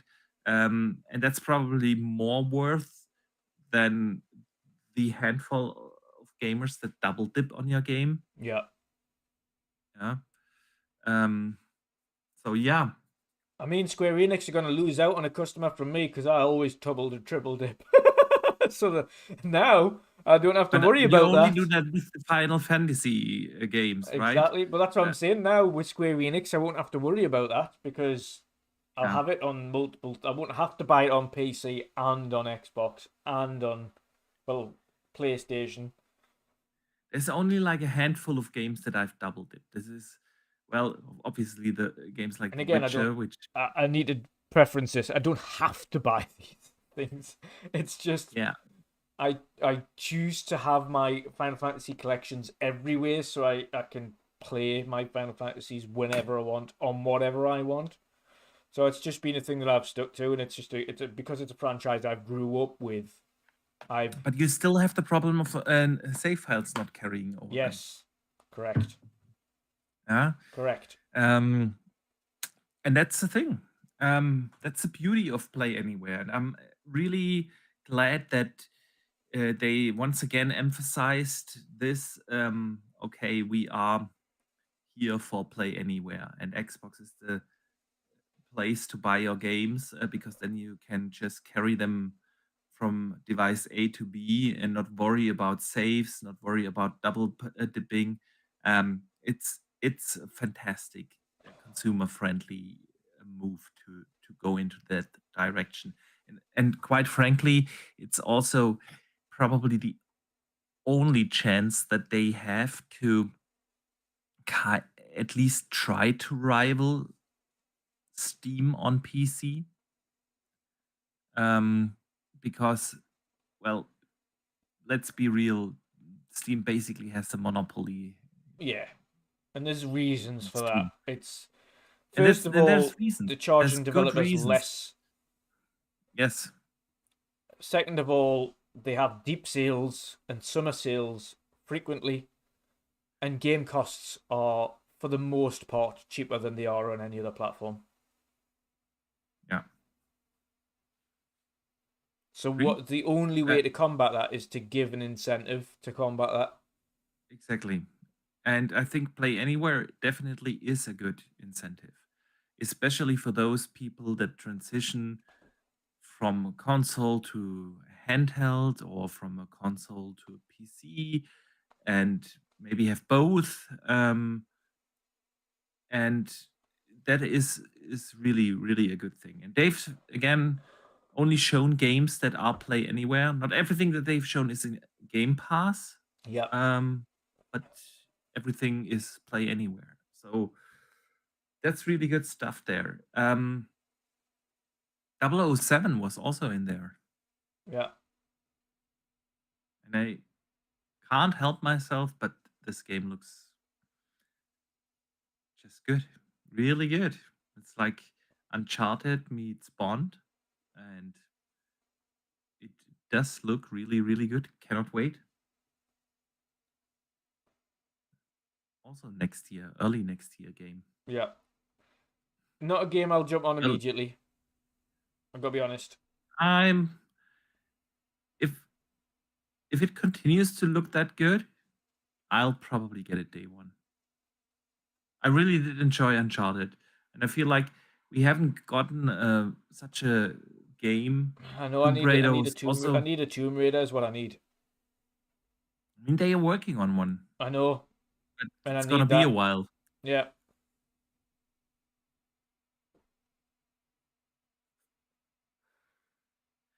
So then they had, what else did they have? Double Dragon, Fatal Frame from Koei Tecmo, Yeah. Animal, Sudden Strike was in there. Fallout 76 was there. Woo. I don't know what it is, but it is. They don't need to put Fallout 76 in every showcase. No, they please stop. Please stop. Just have your own little Fallout showcases that Fallout fans can introduce themselves to. Nobody else cares. do. Yes. And the only reason Fallout 76 fans tune into the showcases is for Fallout 76. So just do them their own ones because they're not there for any Yes. other game. Yes. Please. Because you're absolutely right. If you're not playing Fallout 76 right now, you're not gonna play it because of that. Yeah. No, It is- nothing they ever show me in any of these trailers entices me to ever want to play that game. Yeah. I totally agree. Monster Hunter Stories 3 was in there from Capcom. Yeah, 1, 2, and 3, all coming to Xbox and Xbox Series X and S. Yeah, eventually. They weren't at launch, of course, Monster Hunter Stories, but they are coming to on Xbox now. So, yeah, for those who missed those or were angry that they didn't come out on Xbox when they launched, they're now coming. So you've got your wish. Enjoy. exactly. Exactly. A Hitman crossover with Infinite Dragon was shown. Also very interesting. Hotel Barcelona, which is out tomorrow. Yeah, that'll be was interesting. shown. That was Game Pass as well, wasn't it? Hotel Barcelona. Was that Game Pass? I can't Am I really thinking of remember. the wrong one? I took some notes here, but I didn't write down Game Pass, so you could have just missed that, but I'm not sure. Play anywhere. Definitely play anywhere. But honestly, if it would come out at a different time, I might just play it. But right now, I haven't finished Silksong yet. I am stuck in, not stuck. I'm super immersed in Borderlands. I'm Ghost of Yotei is coming. We talked about this earlier. With all the other stuff coming out, I don't have the time to play it right now. Yeah. And this is not one of the games that you will go back to in a year or so. You will have forgotten about it in a year. Yeah. Because you have tons of other games on the list you want to play, right? Yeah. Loads. Too many. Too many. Exactly. I won't go. Too many. It's unfortunate for some of these indie games because I won't go back and play some of them. Yeah. There's going to be times where I go back and go, right, I missed out on these like highly acclaimed games, indie wise, that I'll then go into and play these. Like a highly acclaimed Hades ones. 2 or Yeah. something. Yeah, But- you might go back to that, but that's about it. Yeah. So indie developers really need to be more aware of when they release their games, because in May and June we didn't have that many games come out. Why not release it then? I know it might not have been finished by then, but then wait a little. like we mentioned earlier, November and December is super empty. January is empty. Release it then. You will get way more attention than to release such an indie game on September 26th. Surrounded by massive AAA games, surrounded by other fantastic indie games like your Hades, coming. A game like Barcelona, Hotel Barcelona, is just gonna be forgotten.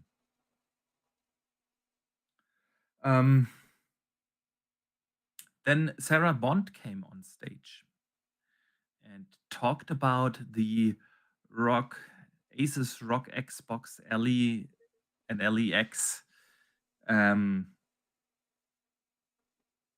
And everyone was expecting them to announce the price and the pre-orders, but they didn't. Dutch. They didn't. However, right after the showcase, they launched like a timer, which should end in, I think now 4 or 5 hours from now.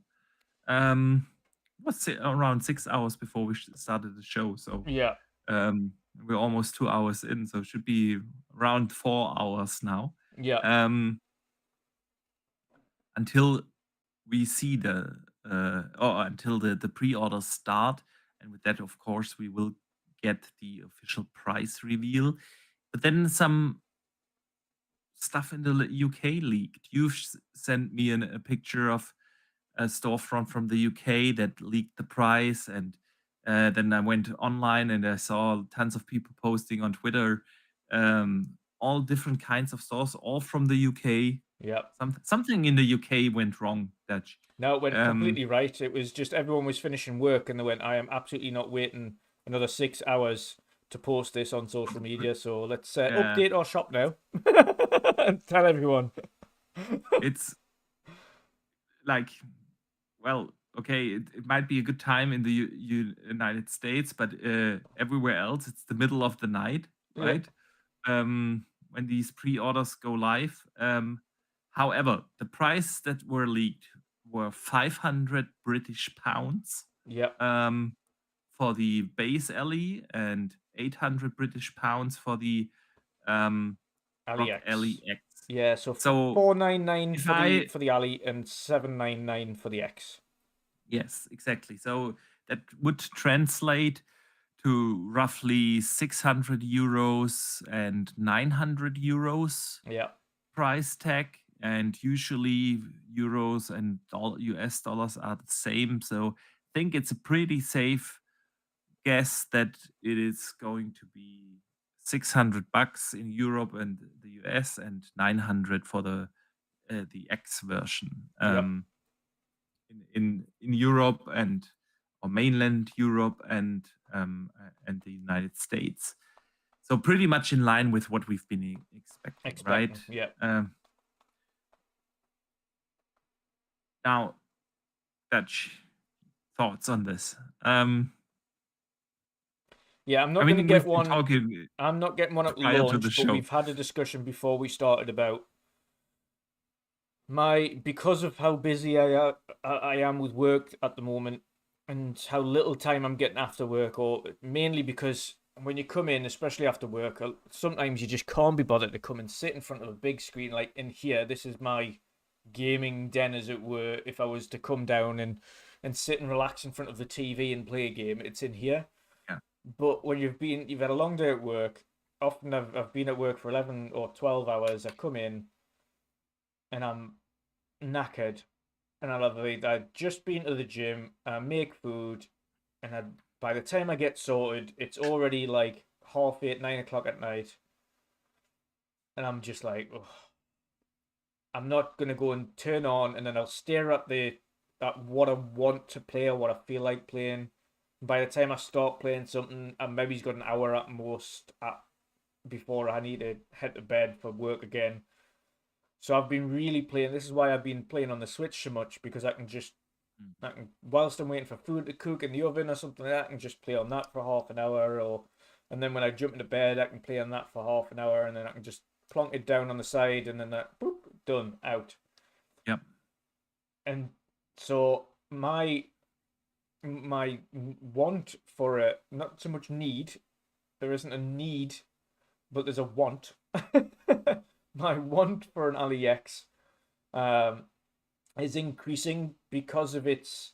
In the past, I was always thinking of handhelds more of if I travel more and if I'm going abroad and if I go to a hotel or if I'm staying somewhere, then I've got something to play that I'm on the way there when I'm traveling.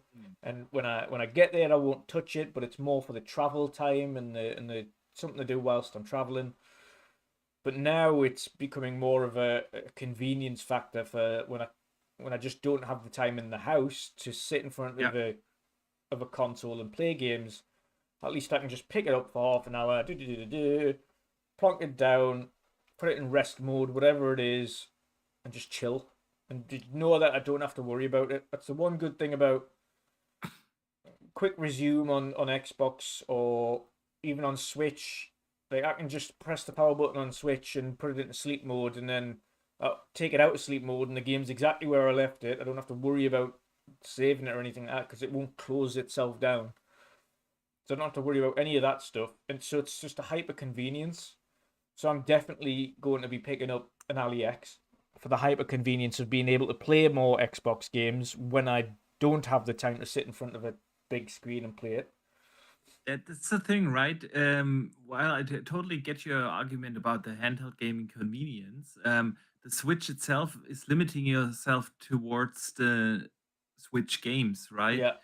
And even though, yes, they've released now games like, I don't know, Cyberpunk and so on, those are old games. It's not usually not the games that you are currently playing. Yeah. And other than the Nintendo games, which don't get me wrong, they are super fun. Mario and Mario Kart and Zelda and so on, they are super fun games. But outside of that, you're not getting that many third-party games on the Switch. And I know the Switch 2 is now a little better, but still, Yeah. most of the AAA um, New games are not releases. coming. Yeah. New releases are not coming to the Switch. At launch. At least not at launch, Yeah. and most of them not at all. And this is just, and then of course the question is, if you have the chance to play in front of the telly, you'd rather play the game on your Xbox or your PlayStation or your PC, than on the weakest of them all. So when I got the original Ellie, Rock Ellie, 3 years ago when it launched, I was heavily debating it with myself because I was also like, do I need it? It wasn't really so much, I need this, right? It was more like I kind of want that. Yeah. But it was also a hefty asking price point. It was, if I remember correctly, it also was 800 euros. Which would be then like 100 euros less than the Xbox version now is coming out, right? Yeah. So it was also a very hefty asking price point. Then once I had it, I realized how, because until that point I was thinking about handheld gaming. Yeah, that's for when I travel. That's for when I'm on the go. But it really isn't. I play most of the time my Ellie at home, not when I'm traveling. And I kind of travel a lot for work reasons. So because of that convenience factor, right? Playing for half an hour in bed, playing outside in the summer in the backyard, and so on. It became such a device that I use so much because I don't have to lock myself in my gaming cave. Yeah. Don't get me wrong, I love playing a great game on the big screen, the room for myself, all cool. But you don't get that chance so often. Like Yeah. you said, you're cooking something, making food, and you just have to spend like 15, 20 minutes to cover. The wife is watching something on Netflix, and you would just wanna you're not interested in the latest Germany's Next Top Model episode, you know? Um, stuff like that. Yeah. And so it became, or on the weekends, my kids are busy here in the man cave. Yeah. They are playing a lot of Forza Horizon lately. Oh, Yeah. they'll be happy about one of the announcements then. Absolutely, absolutely. However, and then what is Daddy doing? I just pick up my alley, Yeah. So handheld gaming became such a different use case for me than I expected it to be when I got the alley. Yeah. And I bet there are a lot of people that are new to handheld gaming or PC handheld gaming. Let me rephrase that, because probably many do already have the Switch. Will definitely feel different about it, because even though things like the Steam Deck, things like the Rock Ally, the Lenovo Legion Go were pretty successful, I feel like a lot of people were not picking them up, and I kind of have the feeling that this Xbox Rock Ally is going to be very different. It's going to be way more successful than the original Asus Rock Ally, because of that Xbox branding and because of all the advertisement that Xbox is doing for them, right? Yeah. Because it's a super different marketing budget that they have now for this one. And I feel like a lot of people will experience the beauty of PC handheld gaming for the first time now, and will discover so many more use cases for it than they might have originally thought of. Because of course, handheld gaming, the first thing comes to mind. Yeah, it's for my commute to work. It's for when I'm traveling somewhere, when I'm on vacation, I don't know. Those are the typical use cases you would think of for a handheld, but it really isn't. This convenience, and then this is also going to be new for you. This beauty of play anywhere, when you just go back and forth, Yeah. in between console, in between handheld. And I can only recommend to everyone to check out, not just to try to play every game like natively, but the console streaming is actually, if you're in the same network, if you're at home where your Xbox console is and you're in the same network, it is a very, very different experience than what you might be used to from playing games on the cloud. This is basically zero latency, perfect image quality. You get all the frames, and you save tons of battery for not running the game natively on your device, but to use console streaming. Yeah. And you have the beauty of quick resume then as well, because as good as Play Anywhere is, quick resume, obviously, you still have to rely on actual save files, is what I mean to say. But you literally, if you console stream, you literally turn off your handheld, turn on the console, and continue, thanks to quick resume, exactly where you were. And this is just such a convenience factor. I know it might sound silly and like a little thing, but it is really a game changer in how you're gonna use your handheld. And so this was a very heavy advertisement pro PC gaming handhelds, but it really, really is different. And it is very different also for the Switch users, because then you're not just limited to your Marios and your Zeldas, but you are playing every game that you are usually playing, your big AAA blockbusters, all the indie games you're playing, and it's a fantastic thing. And Yeah. that's why I was debating with myself now again, of course, do I need the upgrade? Because as much as Xbox wants it to be something special, let's face it, the Rock Xbox Ally and LEX are not an Xbox console. They are not. They are a PC handheld. And every PC handheld out there plays the exact same games and can do the exact same thing. Yeah, whether you do have your Lenovo or like me, the original Xbox LE. There's not a single game I can't play on the Xbox LE that I can't play now. I can use the cloud, I can use console streaming. I do have all my games from Steam and Epic in the same place already, because the Xbox app on PC is already supporting that. Everything is the same. And the new Windows will also be rolled out to other devices as well. So do I really need the new one? No. But I came But to the yes. conclusion. Oh, but yes, exactly.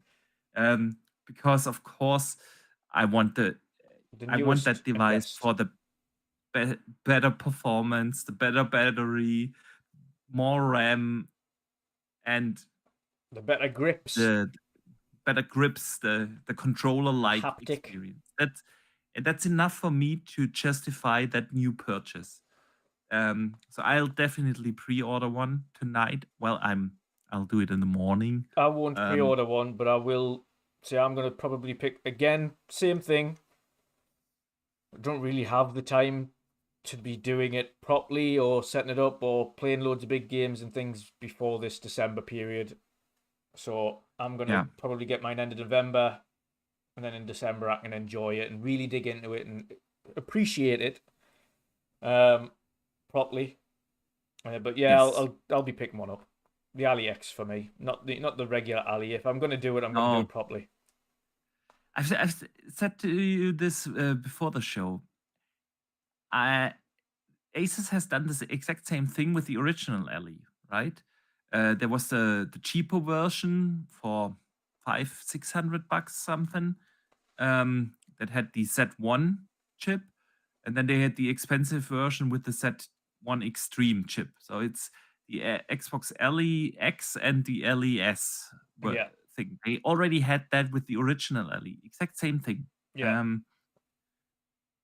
And nobody bought the base version, the cheap So this version. is the only reason I think it might differ a little bit this time is specifically and only specifically because of the Xbox branding and the way that they're putting it forward there.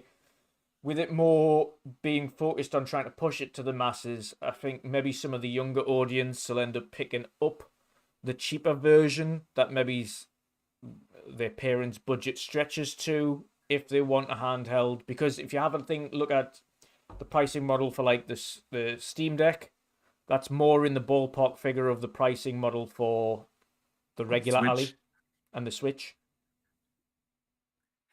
The Ali X is more in the Lenovo Legion Go price ball. Where is the Steam Deck price at the moment? Like 400 and something. The Steam Deck is around.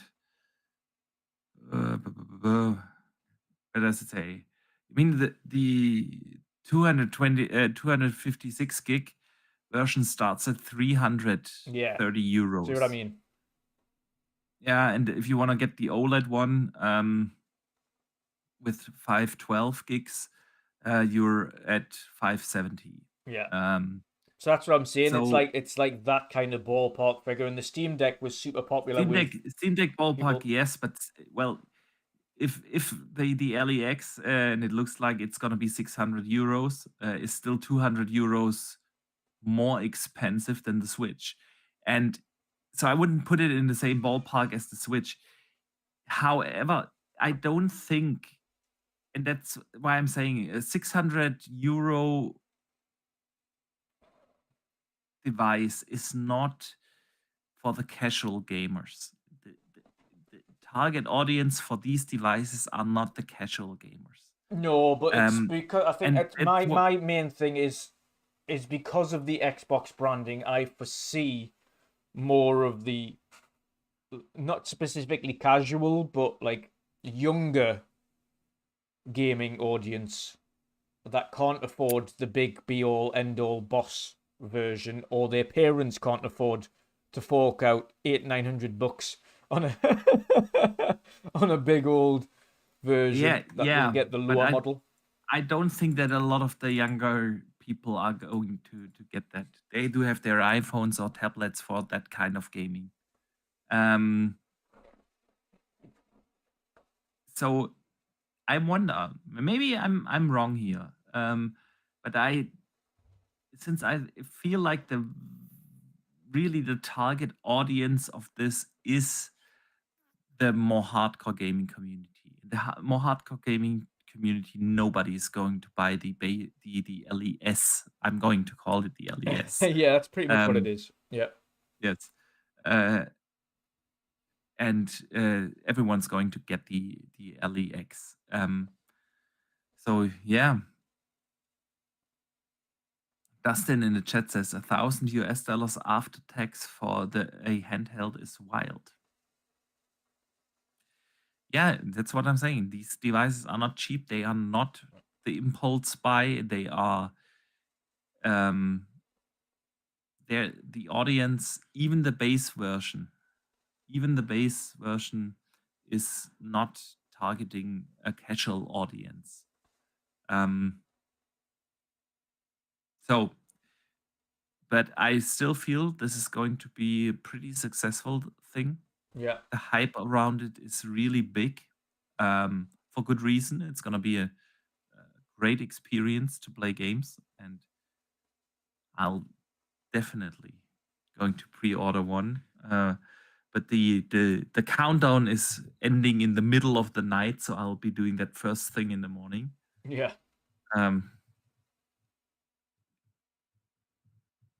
And you're going to pick one up in November then?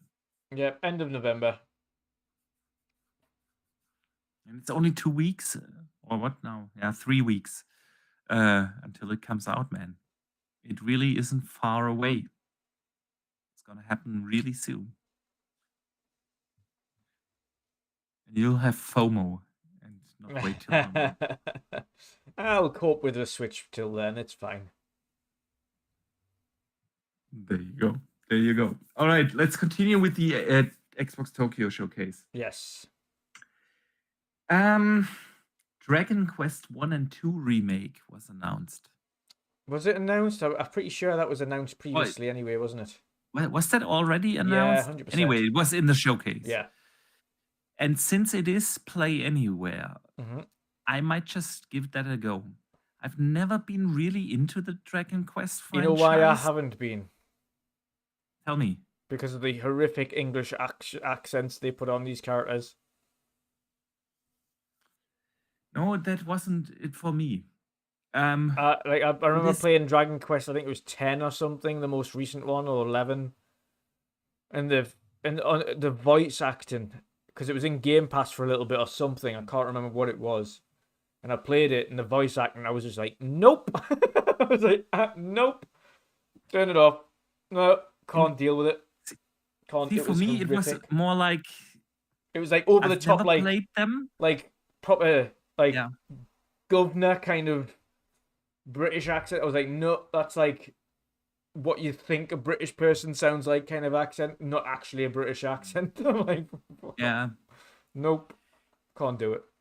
See, for me, it was more like I've never played them in the old days for some reason. I can't tell you why. I think when you get to a franchise where I think it was Dragon back then Quest you were 10 either comes, Final Fantasy or Dragon Quest, and I don't think you were both. And I was Final Fantasy. Could have been that. I can't really tell why I've never played it back in the days. And then you are at this point in a franchise when Dragon Quest 10 comes out and you haven't played any of them. Yeah. I can't be bothered to get into an IP, and then I just said, okay, I missed out. But the genre itself is something I do really, really enjoy. You know, your likes of your Octopath Travelers and games like that. I love those games. So Dragon Quest 1 and 2 remake might be something I'll be checking out and see if it is for me, because it does look, they've kind of like adopted this art style from Sea of Stars and your Octopaths and your Ayuden Chronicles, and so whether you have this retro pixelated look, but really nicely done with great lighting and sometimes great textures, and it is this beautiful art style. They've adopted that on the remake, and I love these turn-based JRPGs. So and since it's play anywhere and can go back and forth on the in between my Xbox LE and the console, I might just give that a go, man. Well, you never know, because I never played the Mana series until you told me to try Visions, and then I played Visions and loved it, so it might be the same for you. You might try Dragon Quest and love it. Love it. Exactly. So yeah, we got that. Then we got update for Flight Sim, Japan world update. You'll be playing that again? I install and uninstall that game frequently because like I mentioned, it takes up 300 gig of my hard drive. So it's at some point, I'm just going to buy one of them external hard drives for the Xbox and just only have that installed on it. Interesting. The only way to keep that thing installed, because I enjoy playing it and I do enjoy just having to fly around from time to time, but it's just, it takes up that much space. I have to literally clear everything that I'm playing off the bloody console in order to play it. And I'm like, I can't do that. So because it's one of those for me, Flight Sim's a hyper casual game. For people who don't play Sims, they won't see it that way. But for me, it's super hyper casual. So I just uninstall it when I'm not playing it, and then just play other games. And if I'm in the mood for it, then I'll install it again. Granted, it takes forever to install because there's that much to install on it. But yeah, I'm going to have to get a little hard drive and install that specifically on it.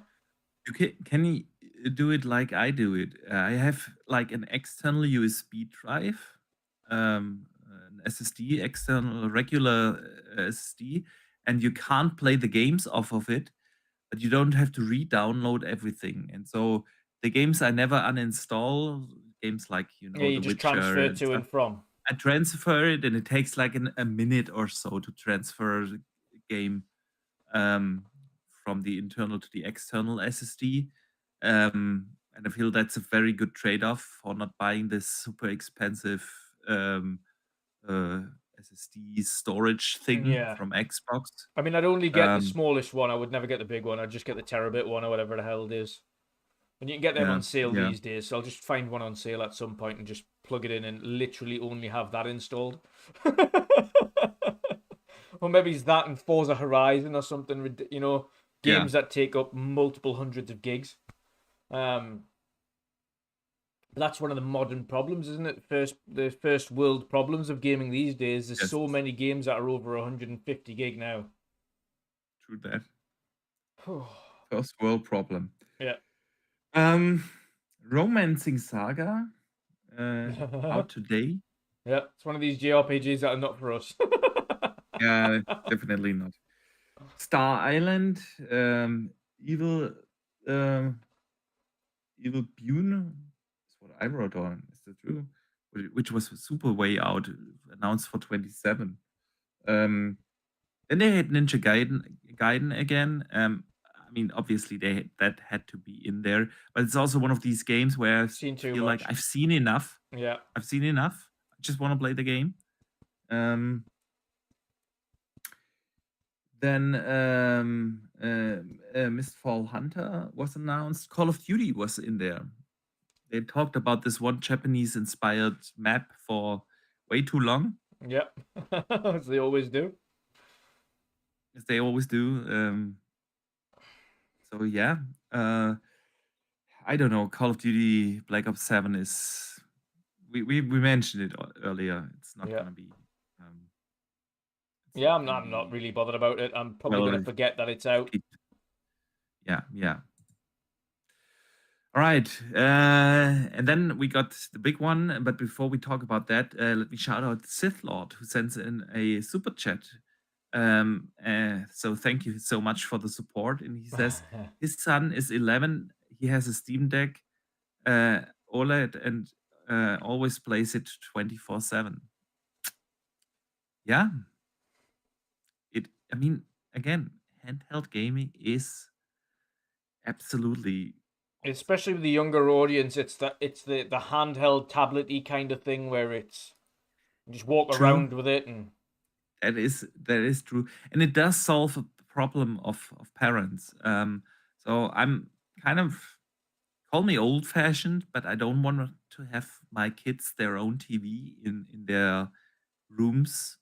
I mean, maybe when when they're they are older. 8 and 9 years, Yeah. maybe when they are older, I feel different. But now, in that age, I don't want to have them their own TV in their rooms. So getting them a console, right, is always attached to that aspect as well. You need to get a telly for them. And that handheld solves that problem, Yeah. right? They are not occupying the big screen. This is where You this is wanna the watch thing about, something. like, if you go back years and years and when we were growing up, when the Game Boy first released and the Game Boy Advanced and things like that, and the Game Boy Color, like that, Yes. the reason that was as popular as it was and it sold as many as it did was because it was the first real, proper, portable, actual gaming device. Yes. And you didn't have to have a TV. You could, as long as you had your AA batteries Yes. and you had a little lamp And you beside needed a your lot of bed. them. Yeah, a little lamp beside your Yes. bed so you could see the screen. Yeah. Or you got the light attachment that fitted to Yeah. it, that you were good to go. Yes. But yeah, it does. It solves the problem. It solves needing TV in rooms. You can just have the handheld and Yeah. solves that problem. Absolutely. Absolutely. I feel a lot of people will be so happy when they experience this PC handheld gaming for the first time. All right, Dutch. Forza Horizon 6 got finally announced. Yes. It was accidentally It leaked is, first. yes. They Their themselves accidentally leaked it by putting the advertisements live live on an hour Instagram. too early or so. Yeah. So as the rumors have been saying, for a while, it is obviously set in Japan. Yeah. Which is, they also said that it was the by far the most requested region to go to. Yeah. And of course, I believe it's gonna be, especially for a game like a Forza Horizon. Japan is such a fantastic setting. You can do a lot with the colors, the lush cherry blossomed trees and things like that. It's gonna be beautiful. It's gonna be absolutely beautiful. They teased it with, well, a teaser. Yeah, we Yeah. didn't see any in-game footage or anything. They've announced it for 26, and that's probably my only complaint. I mean, of course, you want to see that game, right? Yeah, of You want to course. see how it looks. I would assume that they are using the new Forza tech engine, right?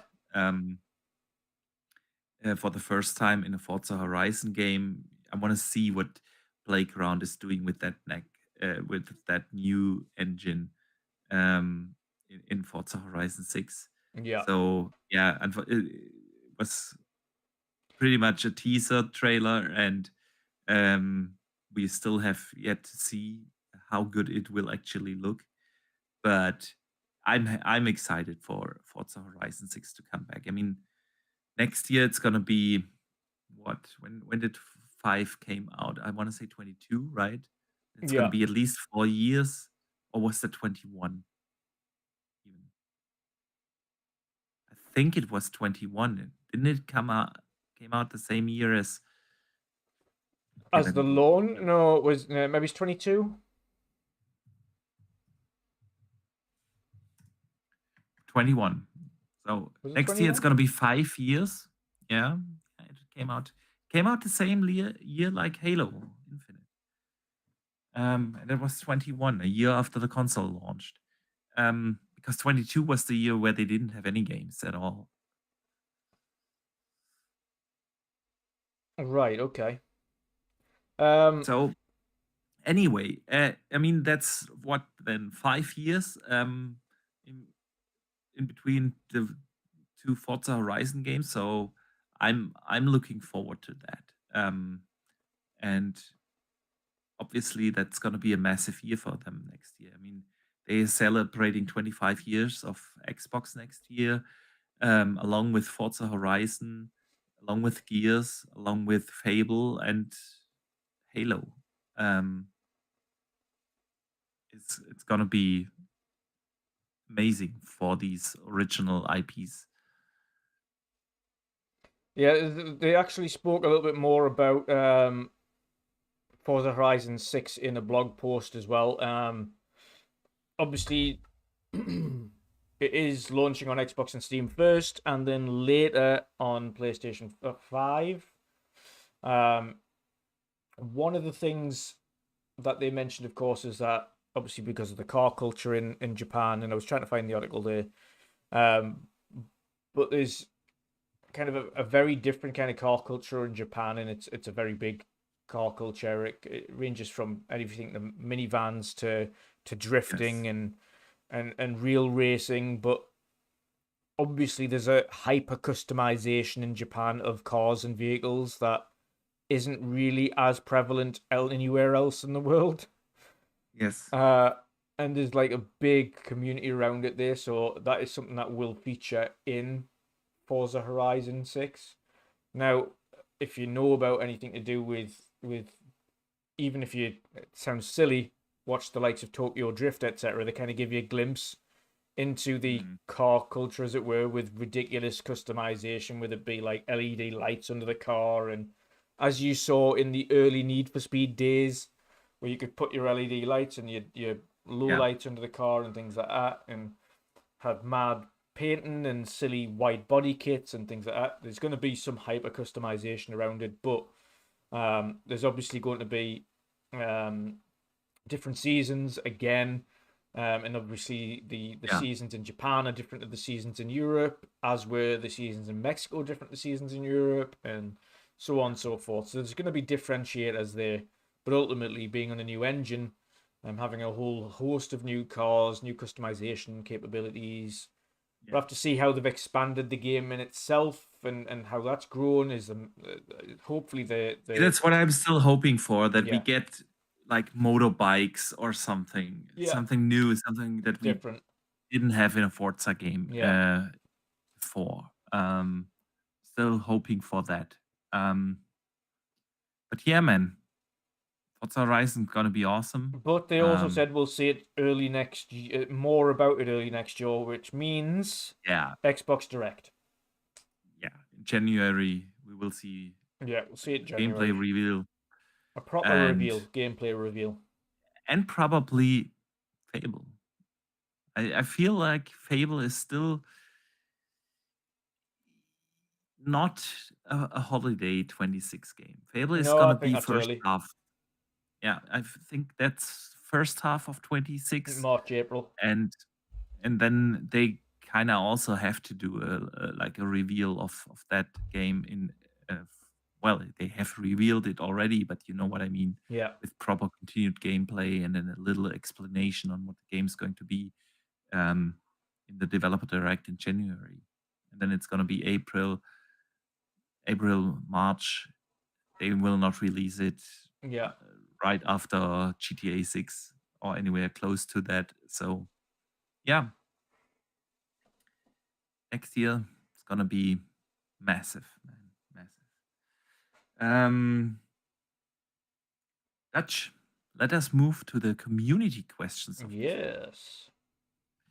And it always happens when we skip a podcast like we did last week, that not too many community questions come in. So I want to remind everyone can write in, and we don't hide the community questions behind a paywall in any way, shape, or form. We put up posts a day before the podcast, usually on Wednesday.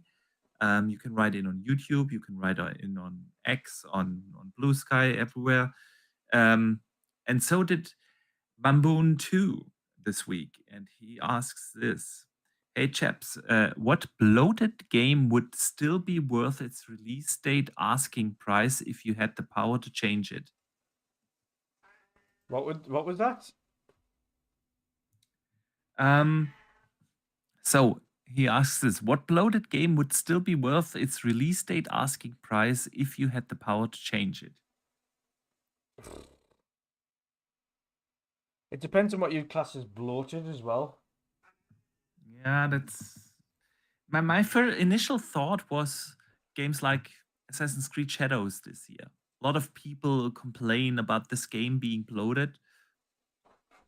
Personally, didn't feel it was too bloated, but with the Assassin's Creed games, people always bring that up. Bloated game, and I still feel like you're getting absolutely your money's worth if you buy that at day one, full asking price point. You get a fantastic game, tons of hours of awesomeness and fun, and so would be probably my answer.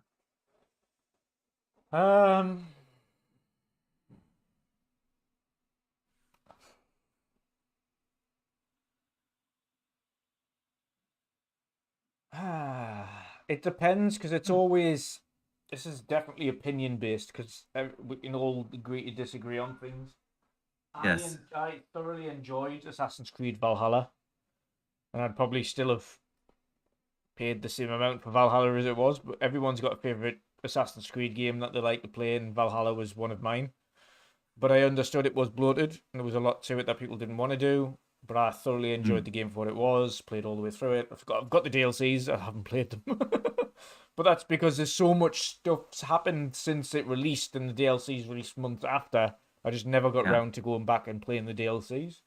But It reminds me, man. I need to play the Assassin's Creed Shadows DLC. Yeah, but it is. I mean, again, it is what it is. On another front, people could always, I suppose, say it isn't specifically bloated, but it is an absolute monster of a game. But no one can deny that Witcher 3, although Yeah, but it's not bloated. it's not it isn't bloated, but it has. It depends on what the definition of bloated is. Is it bloated as a negative connotation, as in, oh, it's got so much nonsense stuff, or is it bloated because there is that much stuff in the game? It's not necessarily just bloated with bad things, but it could be bloated with just so much content. But I feel like there's a negative attachment to bloated. I mean, if we're going negative connotation in Assassin's Creed, if it's not a negative connotation and it's just simply so much content that you don't have the time to play it, then Witcher 3. If it's negative connotations that people weren't really particularly happy with it, but enjoyed it, then Valhalla. I see we agree at least on the Assassin's Creed franchise. Yeah. Yeah. I mean, to be fair, I think that's always going to be, and it always will be, a different version of Assassin's Creed that someone will say. Because all of them are too bloated, but all of them are favorites for someone. Like I think Pat's favorite is Origins or Odyssey. I think it's one of those two. Odyssey would be probably my favorite as well. I mean, it's one of them. Shadows. Yeah, it's one of the new ones, at least, anyway. Odyssey, still over the old ones. I feel Odyssey's peak. That was just so good. I think what you could throw in the hat there as well is potentially Avatar. Yeah, I mean, probably a lot of the Ubisoft games, right? Yeah, a lot of them are bloated. There we go. The Big Bridge writes in and asks this: Hey, I hope you guys have a beautiful weekend. My question for the day is: it's wartime, and your soldiers have caught an enemy spy, but he's reluctant to give any answers or divulge information. but the only way you can make him confess by making him watch an ultra cringe cutscene of a video game. Which video game cutscene would you force him to watch on repeat so he sings like a canary? It is super easy, dude. Death Stranding. Like the opening cutscene alone. What was the I fell question? asleep twice in the first hour. So basically, I summed the question up now because it is so long. If you want to torture someone to talk, and the only chance is you have to give him a ultra cringe cutscene of a video game, which one would it be? Oh God. Ultra cringe. No, it wouldn't be Death Stranding. I've played much cringer games than that. It depends on who's in the chair. If it was like some kind of geek, then I'd probably, probably fucking Death Stranding or something. If it was like some uber macho person, then I'd put on some ridiculous weebo Japanese video game. Yeah, there are plenty of them. Horrifically cringe. Like, with 2 hour-long cutscenes and yeah. All right. Dutch, that brings us to the end of this podcast. As always, it has been an absolute blast to talk about games, and today we had basically only game talk and a little Ellie talk. So it's fantastic. It was a great week for game reveals and trailers and updates on games, and that's why we're here for, right? We are here to play games and to look forward to games and get excited about games. And this was a great podcast this week. So I want to say a big thank you to everyone who joined us here live today, everyone who listens after the fact, either here on YouTube or on Spotify, Apple Podcast. We super appreciate you guys taking the time and chat with us about the hobby we all love. But before we let everyone out, let everyone know where they can find you and what you've coming up, man. You can find me asleep after work. Okay. No, I've always been promising to try and get a stream out and things like that, but honestly, I wish I had the time to be able to do that and sit and kind of bring you guys a stream at the moment, but I'm just so busy. So it'll no doubt be probably back here next week on the midweek mix-up and on World of Gaming, talking about video games and talking about the games that have released or the games that will release shortly or any updates we get over the next week that come out of Tokyo Game Show, because there will be a couple of things that still drop. Yes. And there'll be a little bit more updates, and we might get more updates on some of the games that have been announced already that we can talk about. And of course, the AliEx official pricing and pre-orders will go live, and we'll talk about maybe the fallout or feedback of that when the prices come out. So there'll be a lot to talk about. But yes, so you'll catch me here next week again. But other than that, yes, as and when I've got a little bit of time, I'll try and come back to you guys and do a stream or something. But it's been a blast as always, and I hope everybody has an awesome night and weekend. Yeah, absolutely. Yeah, I can only follow up on that. I do hope you guys have an awesome weekend ahead. Enjoy the games that you are playing, and we will be back here, like Dutch said, next week.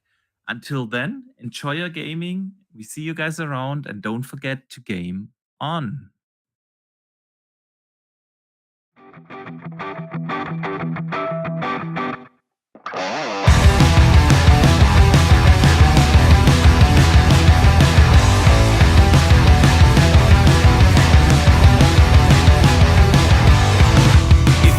Got my number figured out.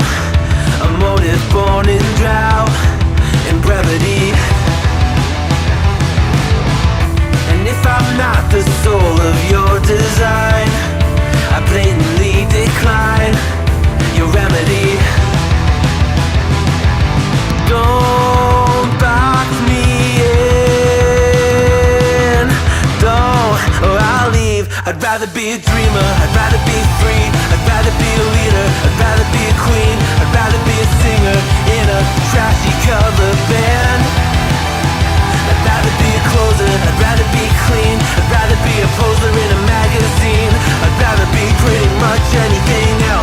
your machine.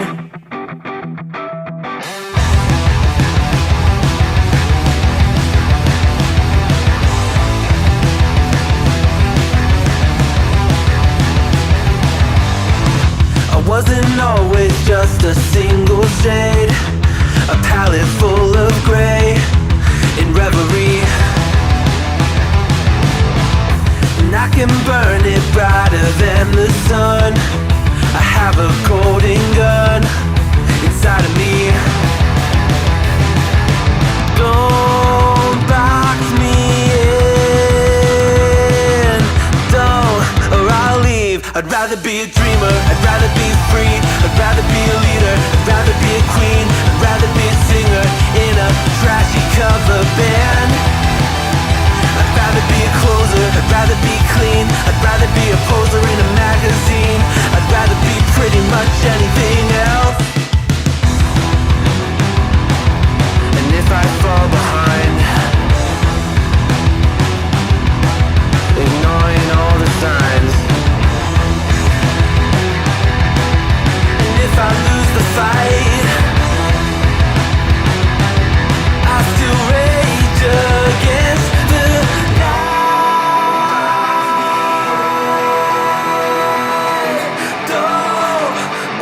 I'd rather be a dreamer,